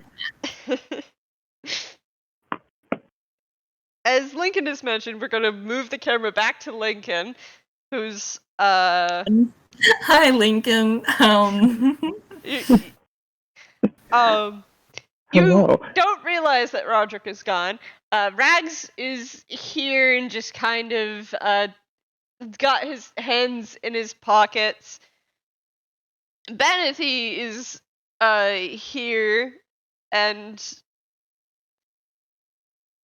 you realize that Benethy's a little shy because they've fallen silent and they don't know what to say next. Noticing that, and also noticing how Benesi was showing baby pictures of Knom, not mentioning that because Knom was very embarrassed, but Lincoln is going to reach into his hammer space. Hold on. Make sure he actually gets the thing he wants to. Mm-hmm. Oh my goodness. Yes. He reaches into his hammer space, pulls out his wallet, and starts showing off pictures of pictures of Big. Oh my god. Pictures of who? Me. A fucking The bee. bat. Amazing. And he's showing them off like a proud parent. Like, you know, like those people that get like they really, really love their animals. Like they have like the Instagram accounts for their dogs and stuff like that. It's essentially like that, but in the form of wallet pictures. Yep. And Benethy is suitably entranced. They even seem to lean like almost all the way over to really look at these pictures. Yes.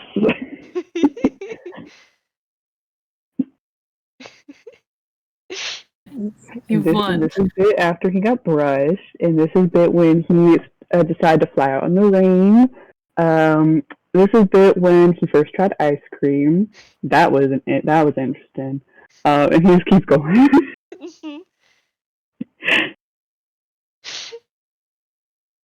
Roderick's gonna just kind of sit there and rock back and forth on his heels. Or Rags. Gosh darn it. And we're moving the camera back to Roderick and Tom. Yes, back to the movie. Puzzle time. Puzzle time. Roll me an intelligence check at advantage because Roderick is helping you. Alright. And a 7. So we're doing great tonight. There are a lot of pieces to this puzzle. And Roderick seems a little confused by some of it because he can't really like recognize the patterns too well. Amazing.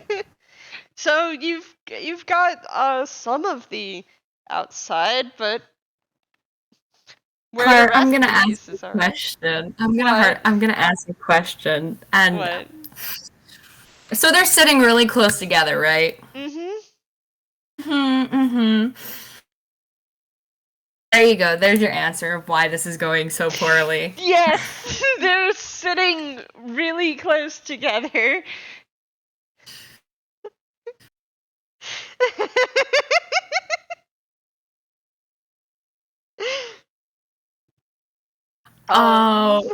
So at Lincoln, as you get to the end of your pictures, Rags just kind of glances around, looks up at Benethy,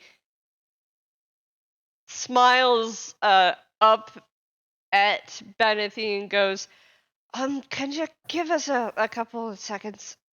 I need to talk to Lincoln. Benethy just looks and just slowly nods. All right.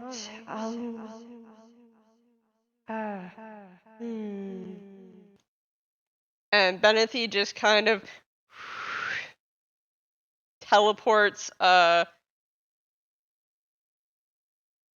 just gonna say there's another level.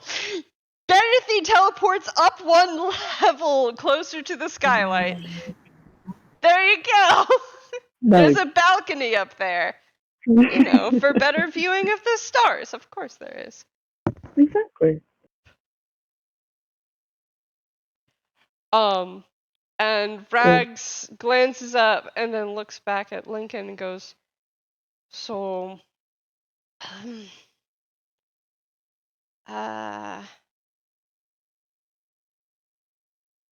this is a little strange. Yeah. You remember the cathedral? Yes, I do, which is why I'm kind of, well, I'm really over there, aren't I? He says as he points towards where Knom and Roderick are struggling to do a puzzle. Like, oh, they look like they're. One sec, Maybe I some help gotta over have there. them roll something. He's continuing to hide he's keeping his cool to the outside viewer. To the inside viewer, he's screaming. It's the inside view. It's just internal panic and screaming and bright red. Roderick's doing a little better. That's a 9 plus 6. That's the 15.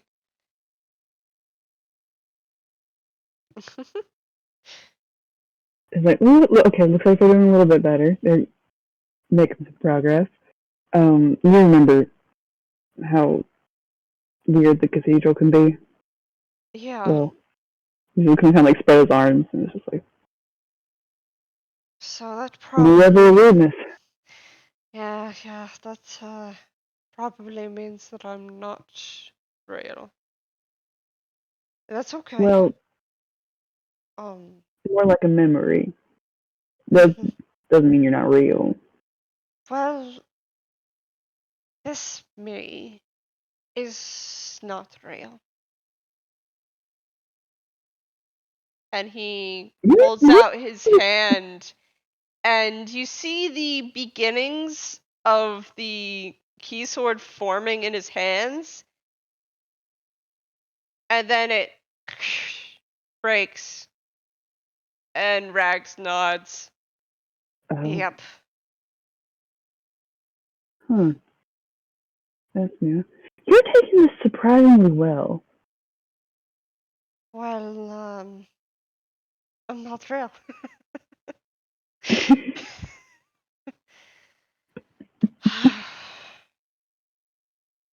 Are you okay? Yeah, I'm all right. I'm a creation of the cathedral, which probably means that Knom really cares about me. Mm-hmm. Because that's how it works. That is.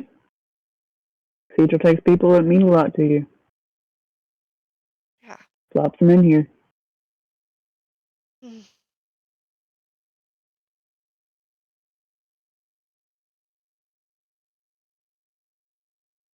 Can I insight check Rags? Yeah, go ahead, insight check Rags. Who made you? Go Lincoln, go Lincoln, go Lincoln, go Lincoln. Wait, let me check. I'm pretty sure. Oh, that's not bad. Yeah, 22 definitely beats the 14. So Rags is processing this realization and processing it, and both of these realizations together is what he's processing. The first one of the I'm not real, you get that it did actually kind of bother him, but the second realization is taking more of his attention and brain space. Just the fact that Knom cares about him probably about as much as he cares about Knom. Mm-hmm. Mm-hmm.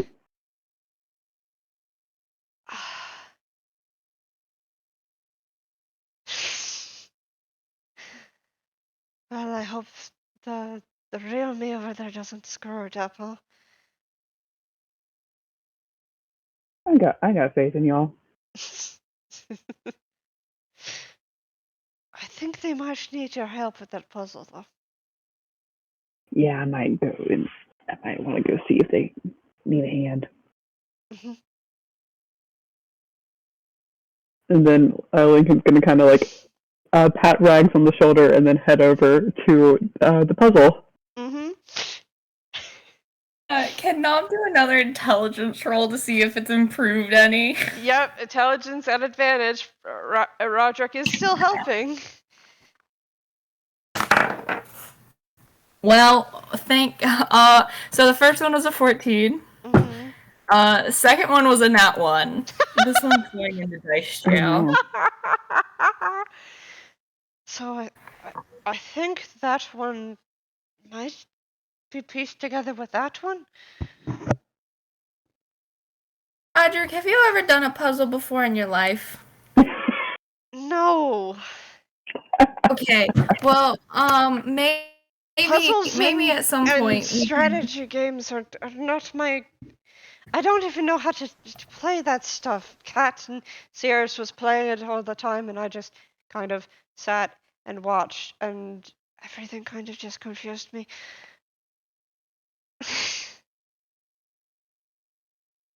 It's fine. It's fine. I appreciate your help a lot. Maybe you can sort the pieces. Cause there's the edge pieces and the middle pieces, and we kind of have most of the edge pieces. But if you sort them by color, that'll definitely help a lot, and that's not too hard. Now I realize why it's a problem. Colorblind. He's not. So the colors look differently to him. The colors look differently to him. I was thinking about that, but Nom doesn't know. Roger just kind of pauses and looks at the pieces and goes, right, by colors. Different colors, Roderick.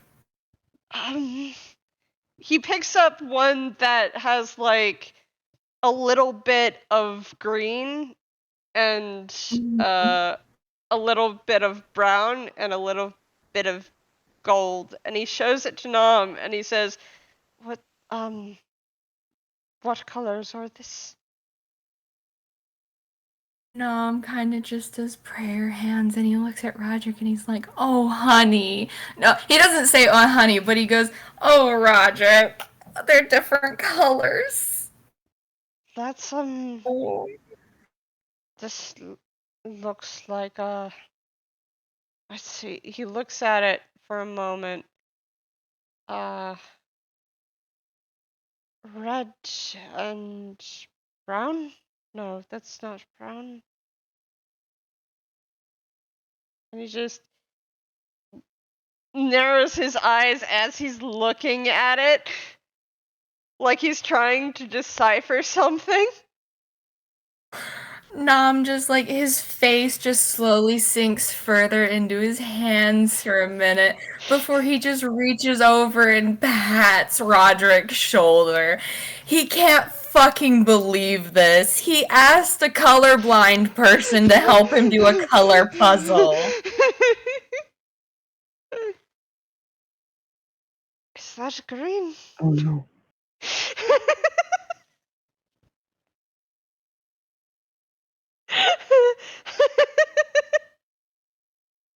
Nom just looks up at Roderick and he's just like, he looks at the piece that Roderick is asking if it's green. Is it green, Heart? It's like I was explaining before, it's got a yellow-brown, goldeny yellow-brown, and a little bit of green on it. Nom just slowly points to where it's green, and he's like, "That's green." And then he points it to where it's like golden, and he's like, "That's like a golden metally color."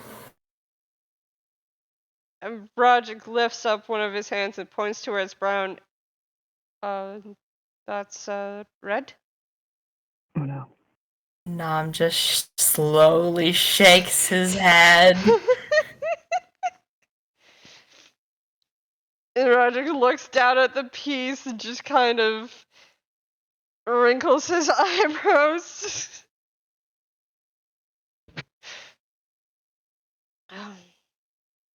Nom just slowly takes the puzzle pieces from Roderick. It looks like red, green, and blue.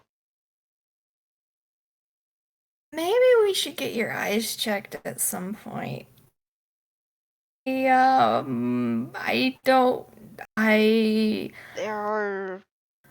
can check my eyes? Yeah, we've got doctors for that, I think. Lincoln, you're standing right there witnessing and hearing this. Lincoln looks like he's just like reconsidering life.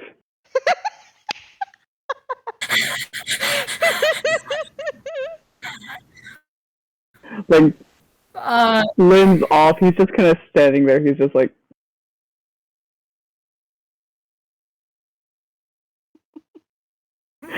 They're just like, wait, oh no, oh no. You guys need some help?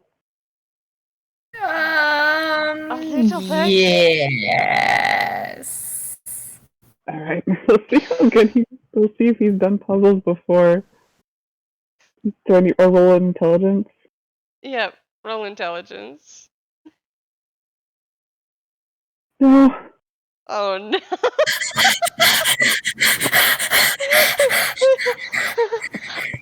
So Cryptid, roll again because I'm giving you advantage because what is a puzzle compared to a projector? And Lincoln has worked on projectors before. All those are really big puzzles. They're complicated like puzzles are. So I'm giving you advantage. I'm terrified he's gonna roll that again. It's okay. Do it. You got a 10. Yes. You're average at doing puzzles. Good job.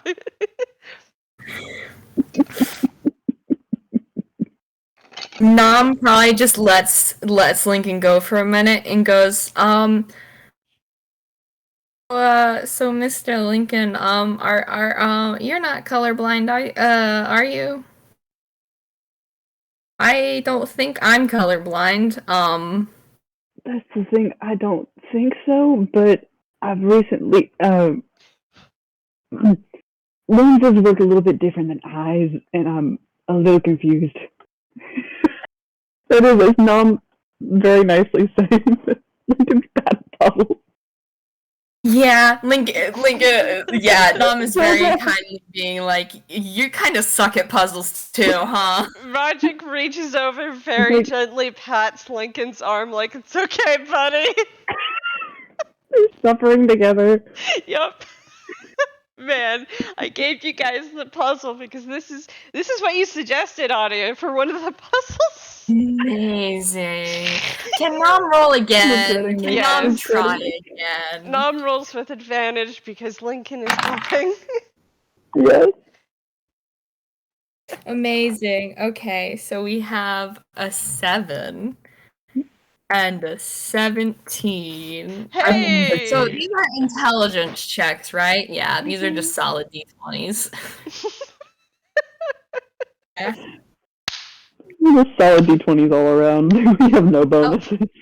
Roderick has a minus. This is the The average to low ink squad. Yes. Oh my So god. the wonderful thing is, with that 17, you guys together finish the puzzle, Oh, thank goodness. and it is So, a like, very intricate lock and doorknob, and the doorknob, the the piece of wood that has the lock on it has all these very cute vine-like designs around the lock, which is where the green is coming from. And as you push the last piece in place, there's a click, and the doorknob in your hands becomes solid and an actual doorknob. Nom just looks at it and looks at the other two and is like, "This was stupid. Um, We We did a can definitely puzzle." I don't know. In my room there were 3 chests, and in one of the chests was this card thing and a key. So I In don't. mine, we just had to do like a day's work.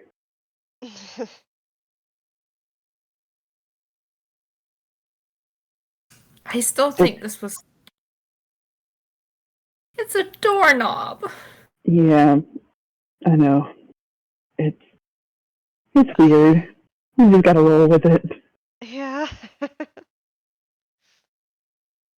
Nom just shakes his head. Okay.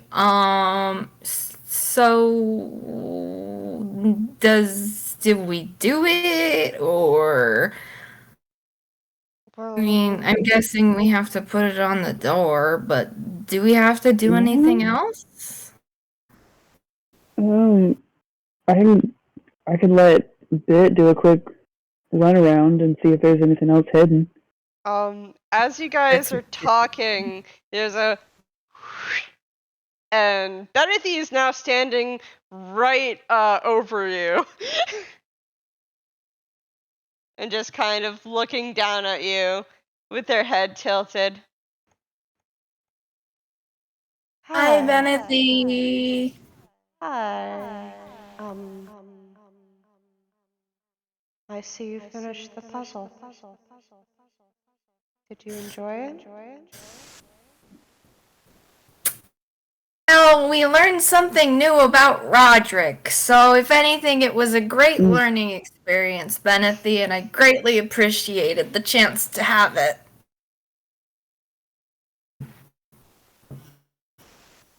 They very slowly smile.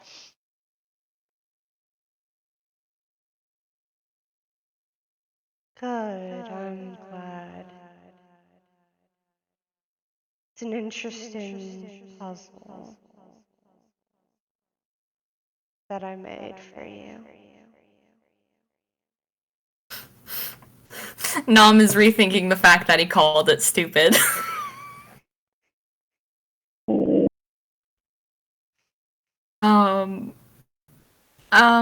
So do we just put it on the door and we can go? And as you say that, their face kind of just sobers, and they slowly nod. Oh no. Oh, leaving so soon. That's okay. You'll come back, right? Nom actually hands the doorknob to one of the others, just kind of passing it off without looking, and gets to his feet, and he like stretches up. He hugs Benethy really, really like very much just the kid hugging their parent and just. Roderick probably just took it from Nom quietly, and Benethy leans over, and their long arms circle around you in a very comforting hug. Of course I'm gonna come back at some point, Benethy. I always come back home. You know that. I gotta say goodbye to the other Roderick too.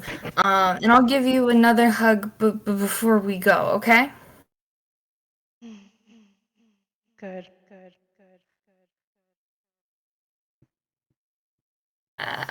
Internal Nom's just crying cat.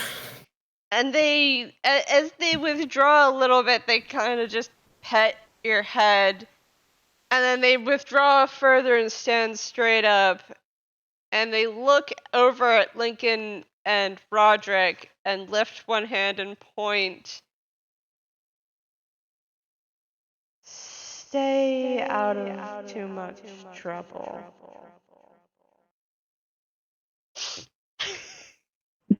And then We'll try our best. then they let their hand drop back down to their side.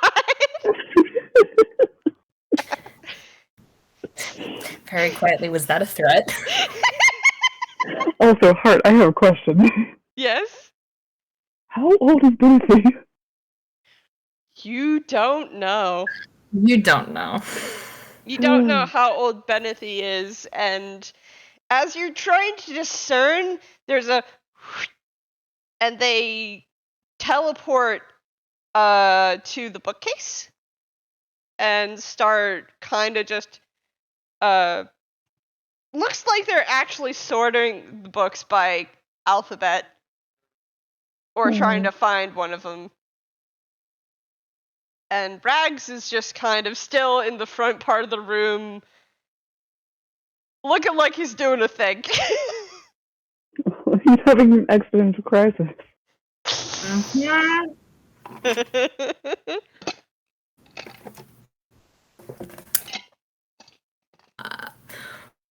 Nom turns back to Lincoln and Roderick, and just kind of like pushes his fingers together, and he's like, "I'm gonna go say goodbye to the other Roderick. I'll be just a minute. You guys can go do the doorway, okay? I'll be just a second. Don't worry about it." Okay. Roderick just stands up, holding the doorknob carefully. Lincoln's just gonna stick with Roderick as Nom and Rags talk. Mm-hmm. Nom's gonna go scurry over to Rags. So Nom scurries over, and Rags takes a minute looking off into the distance to go, "Hi, Nom." Hey, Roderick. Hi.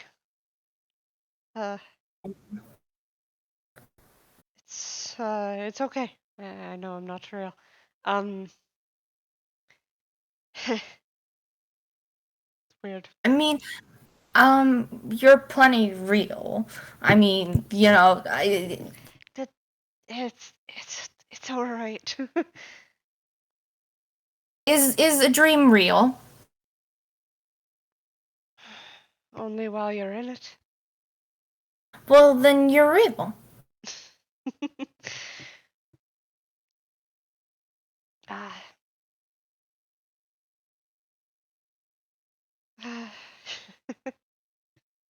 Um,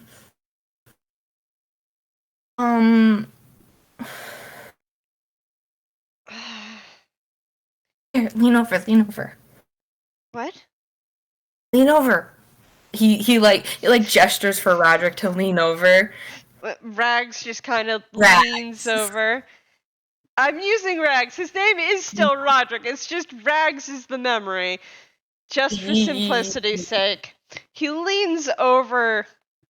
What? So before I lose my nerve and everything, I just feel like you should know that I really appreciate you being in here. Even though that's kind of like silly to say. Rags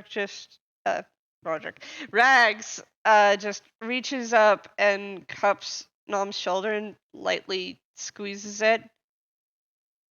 You know, it means a lot that I'm in here. um, Um, sex. what? Don't worry too much, okay? You worry too much. uh, well, if Roderick Rags withdraws and just shakes his head. Never mind. Nom kinda tilts his head. Just get back over to them. This is already weird enough. uh, Nom reaches over and like pulls Rags into a kind of crushing hug. Rags doesn't hug back for a moment in like surprise, but then hugs back in a similar kind of, probably not as crushing as Nom, who is made of metal, but you know, Roderick's pretty strong, guys. Mhm. He is a handle.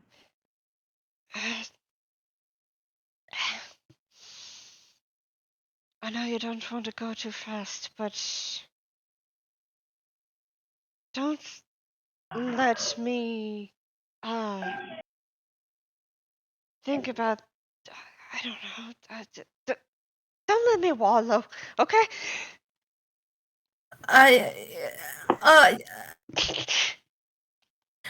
What? Okay, good Confused talk. Nom voices? Okay, good talk. What?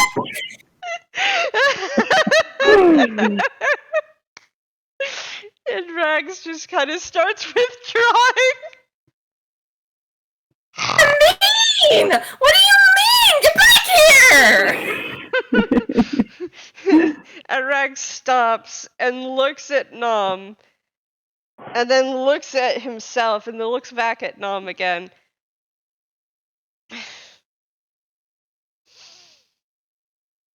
You were in my room. I remember that. So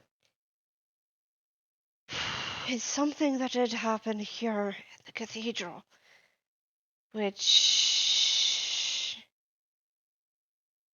means something I can't really extrapolate because I'm a memory. Okay. But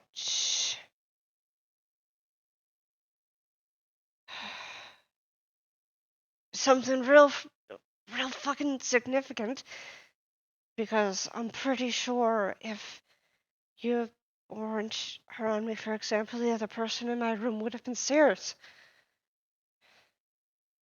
Mm-hmm. And that's significant.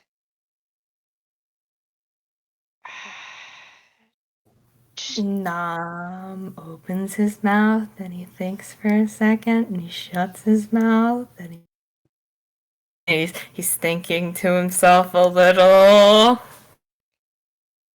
And this place, the people that appear in your rooms are the two most important people to you.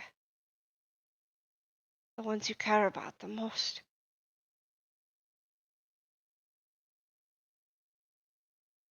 Oh, okay.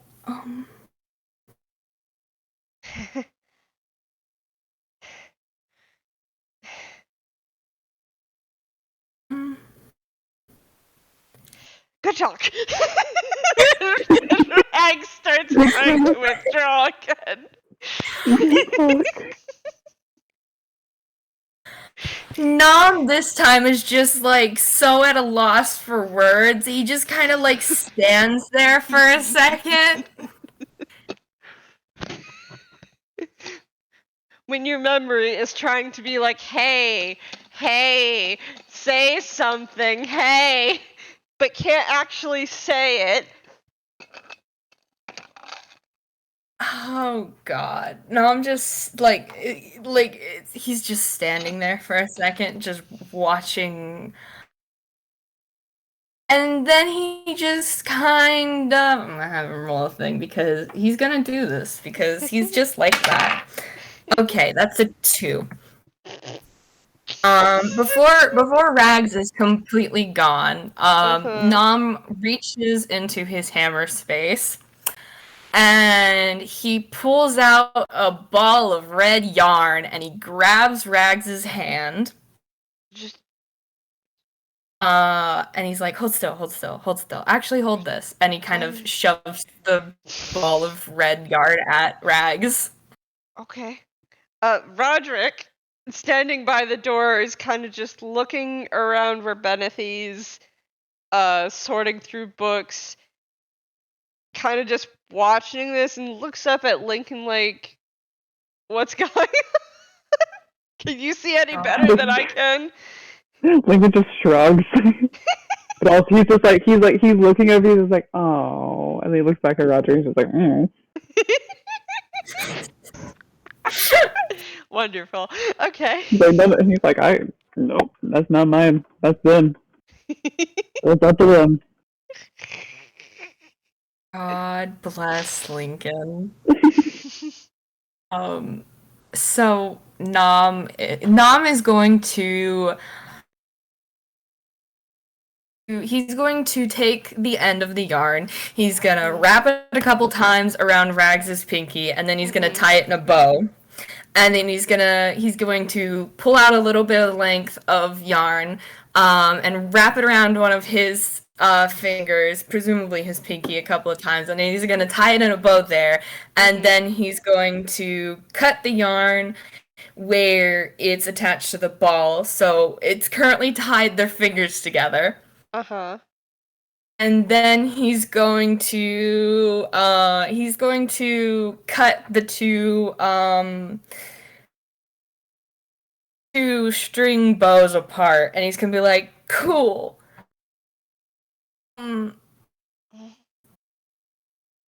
Real.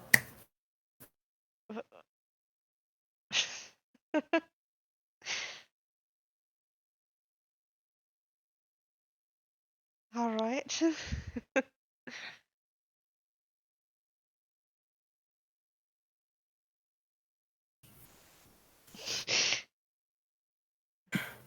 Cool. Rags. Great talk. Great talk. They look lost. Roderick says as he gestures with the hand that has the string tied to it towards both Lincoln and Roderick. Knom looks back at them and like nods a little, and he's like, well, don't worry about them because they're my problem now.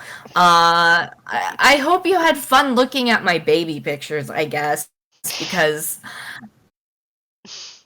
Benethy does things, and I love Benethy so much for the things Benethy does, and I see you around. Yeah, I'll see you around.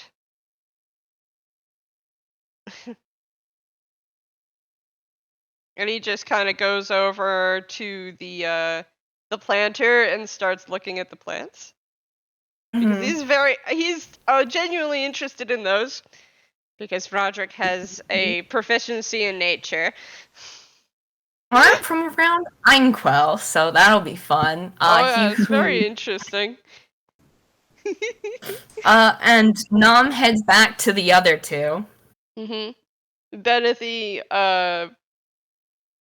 after sorting some books, places one back and turns as Knom walks by them, and they lean down and wrap their arms around Knom again. Hug Toll. Hug Toll! Hug Small Toll. Hug Toll! No, like hug Toll, as in you're not getting by them until you give them a hug. Nom would never dream of such a thing. Nom hugs Benethy exceedingly gentle, but also very tight, and just kind of face goes, I love you, Benethy, so much. I love you, Knom. Be safe out there.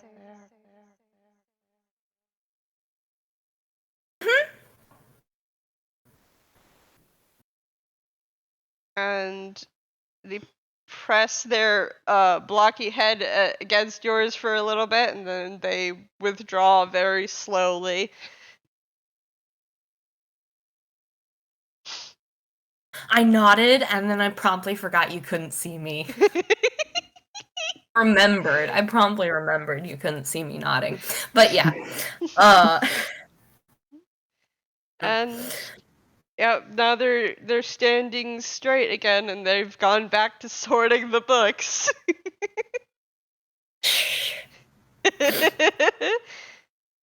Nom just kind of snorts and shakes his head and walks over to his Roderick and Lincoln. You ready? As I'll ever be. Roderick. Oh. Nope, that was Roderick takes the door handle and presses it against the faint like outline of a door, and it solidifies and goes click click. And he turns the doorknob and it goes and opens. And through is a familiar sight to both Roderick and Lincoln. And to Knom, it looks kind of like the foyer downstairs, because it's all the same. A white room with a gray carpet leading up.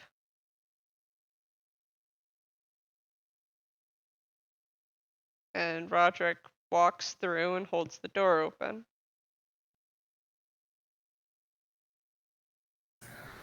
Knom turns around and he waves at the other two before he goes. Benethy waves back, and Rags just kind of it looks like he chuckles a little bit and waves.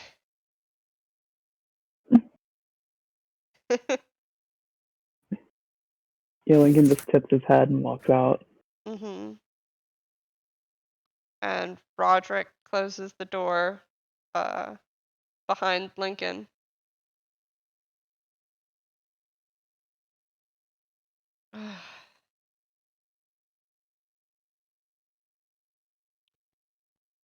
Oh.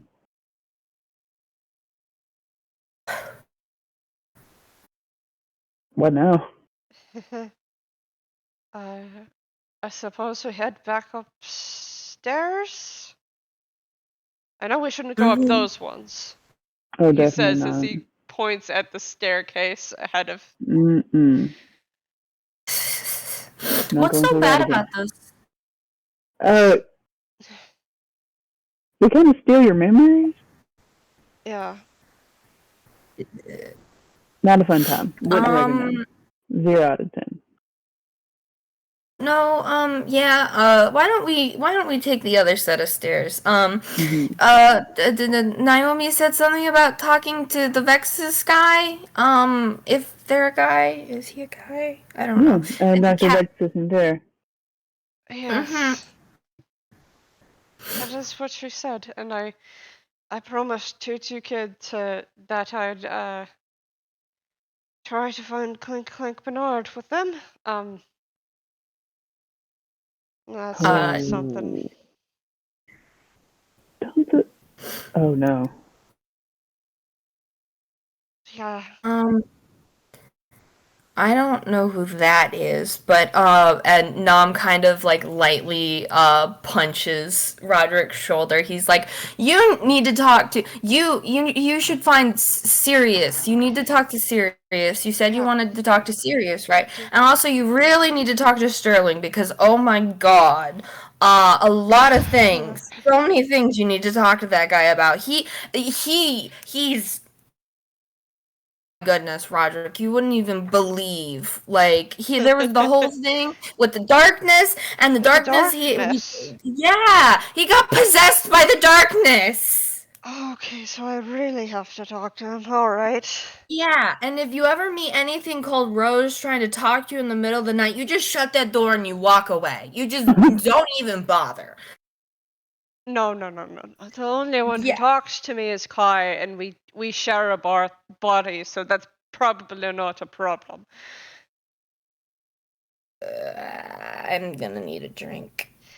Let's go back upstairs. Not a drink. Yeah. Not a drink. I need like 5 minutes. Maybe I can pull out some of those ice cream that Victor tried to bribe me with.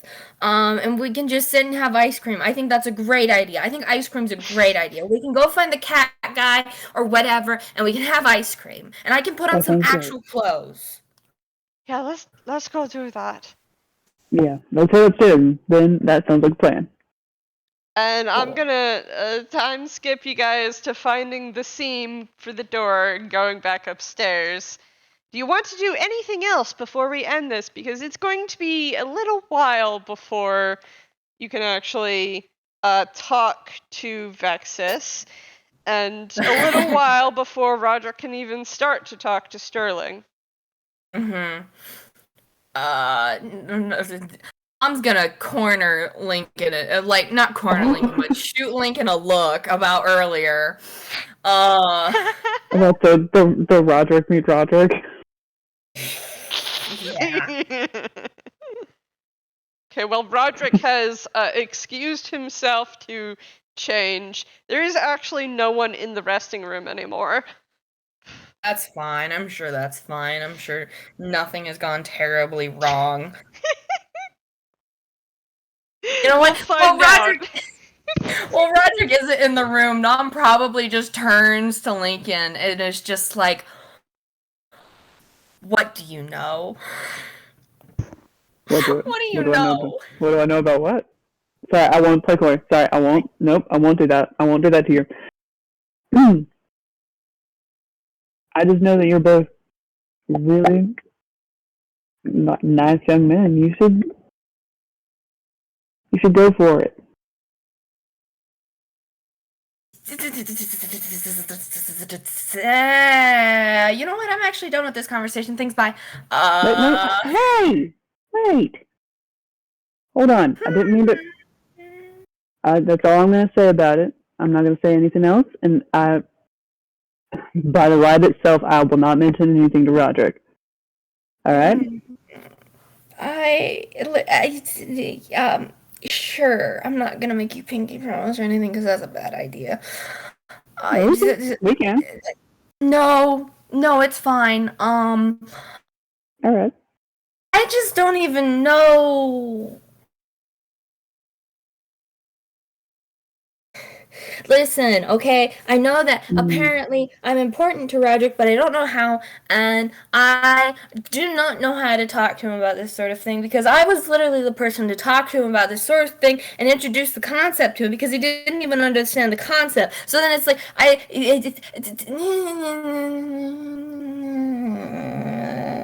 listen. The whole reason Roderick knows about this sort of thing is because I made a joke. So then it's like I don't even know how. And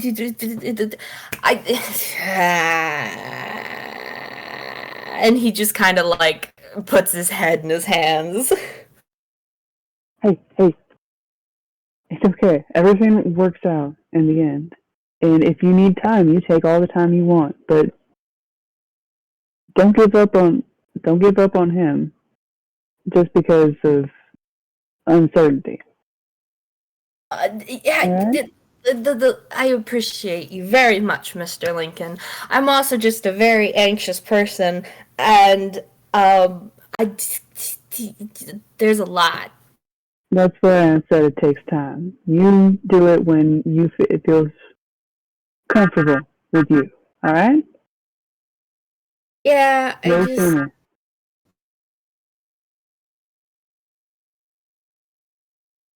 I don't know.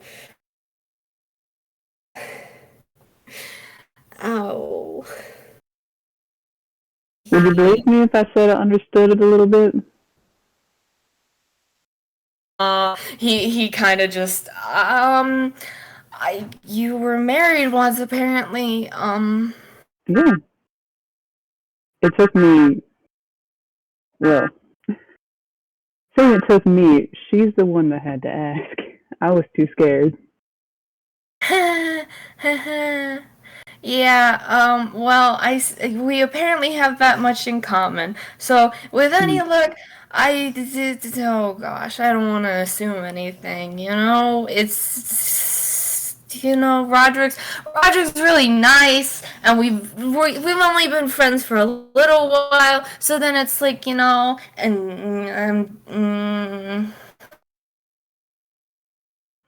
but it's clear you mean a lot to him, too. He was in your room. Or you were in his. yeah. He kind of goes quiet at that and kind of just looks at his hand where he still has that string tied. And he's just like, man. Oh, man. He just looks at the string for a second and he's just, yeah. Thank you, Mr. Lincoln. Hopefully, maybe whenever things are less really crazy, maybe I won't absolutely chicken out and we can talk about it or something, or, who knows? We'll just see how it goes, I guess. Yeah. And when that happens, I wish you the best of luck. Both of you. Awesome, thanks. And Nom's gonna roll for hammer space. Fumbled. You fumbled. The last fucking roll, and you fumble, you clown. Fumble to you! Fumble to you! What's a 17? What's a 17? Good God, what's a 17? Here we go. Finding a sheet. Come on, Discord. Come on, Discord. Oh,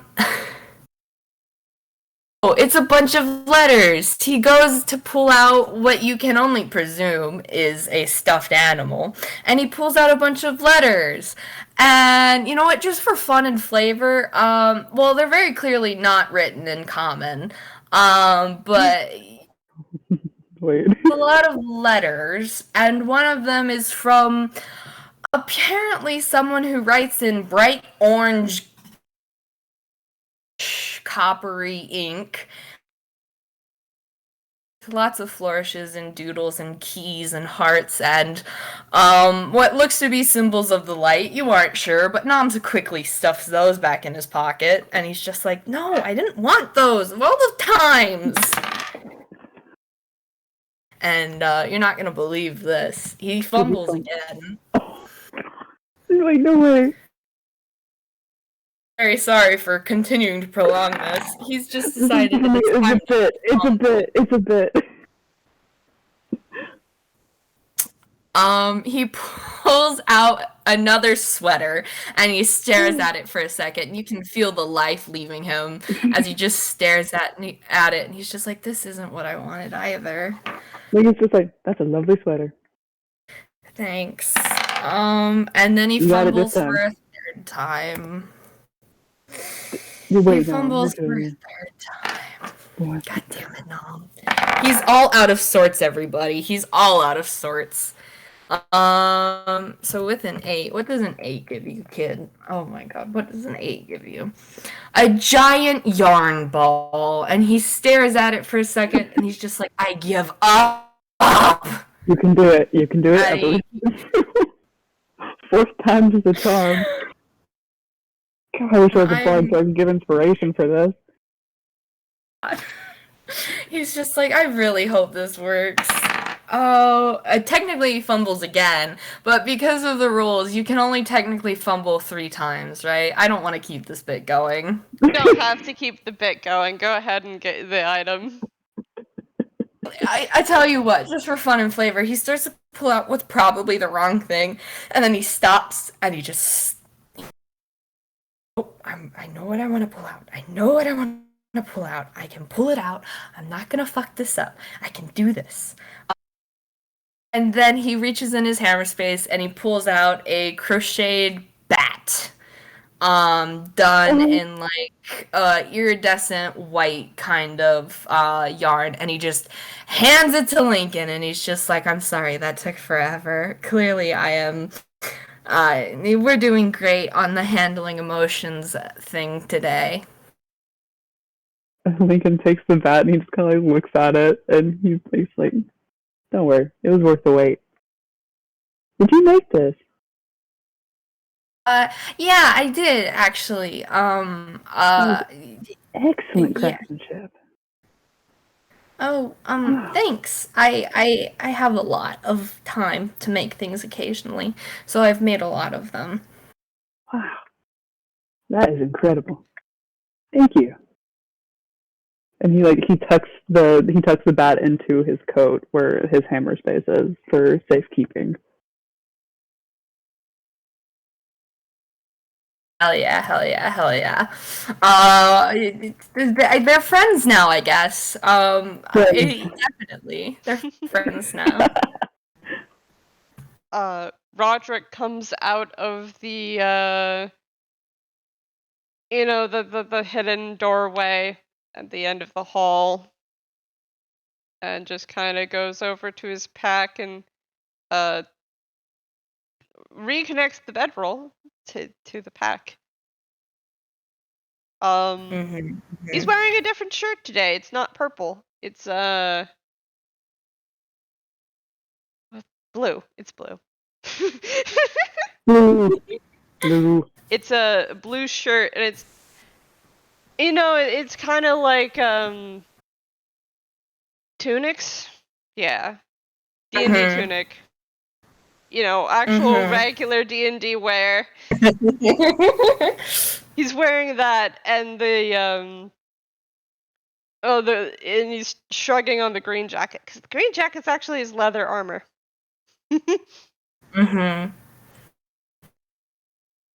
Nom just immediately kind of is just like, hi, Roderick.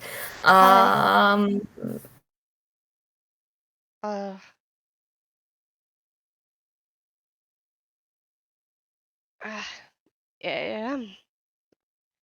Sorry, that was really, really weird. Hi.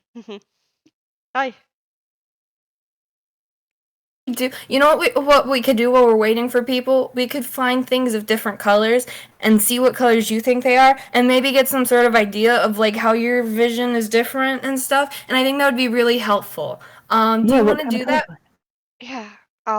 Roger just kind of sits down like on the windowsill and gets kind of comfortable, and he points to the wall. That's that looks like all the colors to me.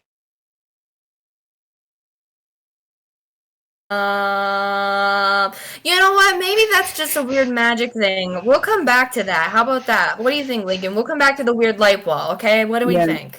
I think weird light wall definitely is for later. Definitely for later. Okay.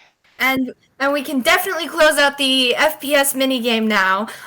So I don't have to keep talking and having to think of things to say, especially in the face of the emotional things I have to think about now. And we're going to wrap it up with Roger just tilting his head like, what are you talking about, Nom? And then going into a game of naming colors. Thank you, everyone. Via... Can I just say that they do it via Nom pulling out like different colored plushes and being like, okay, what color is Mr. Crab? Yes. Excellent. If it's a red one, he says it's orange. Amazing. They're taking notes. Yep. Thank you, everyone, for joining us Thank today you. for Thank you. 3 hours. Listen, you tempted us with a light wall. We're gonna I'm waste half of sorry. it messing with the light wall. I love the light wall. Goodbye, Light everyone. wall. Goodbye. Bye bye.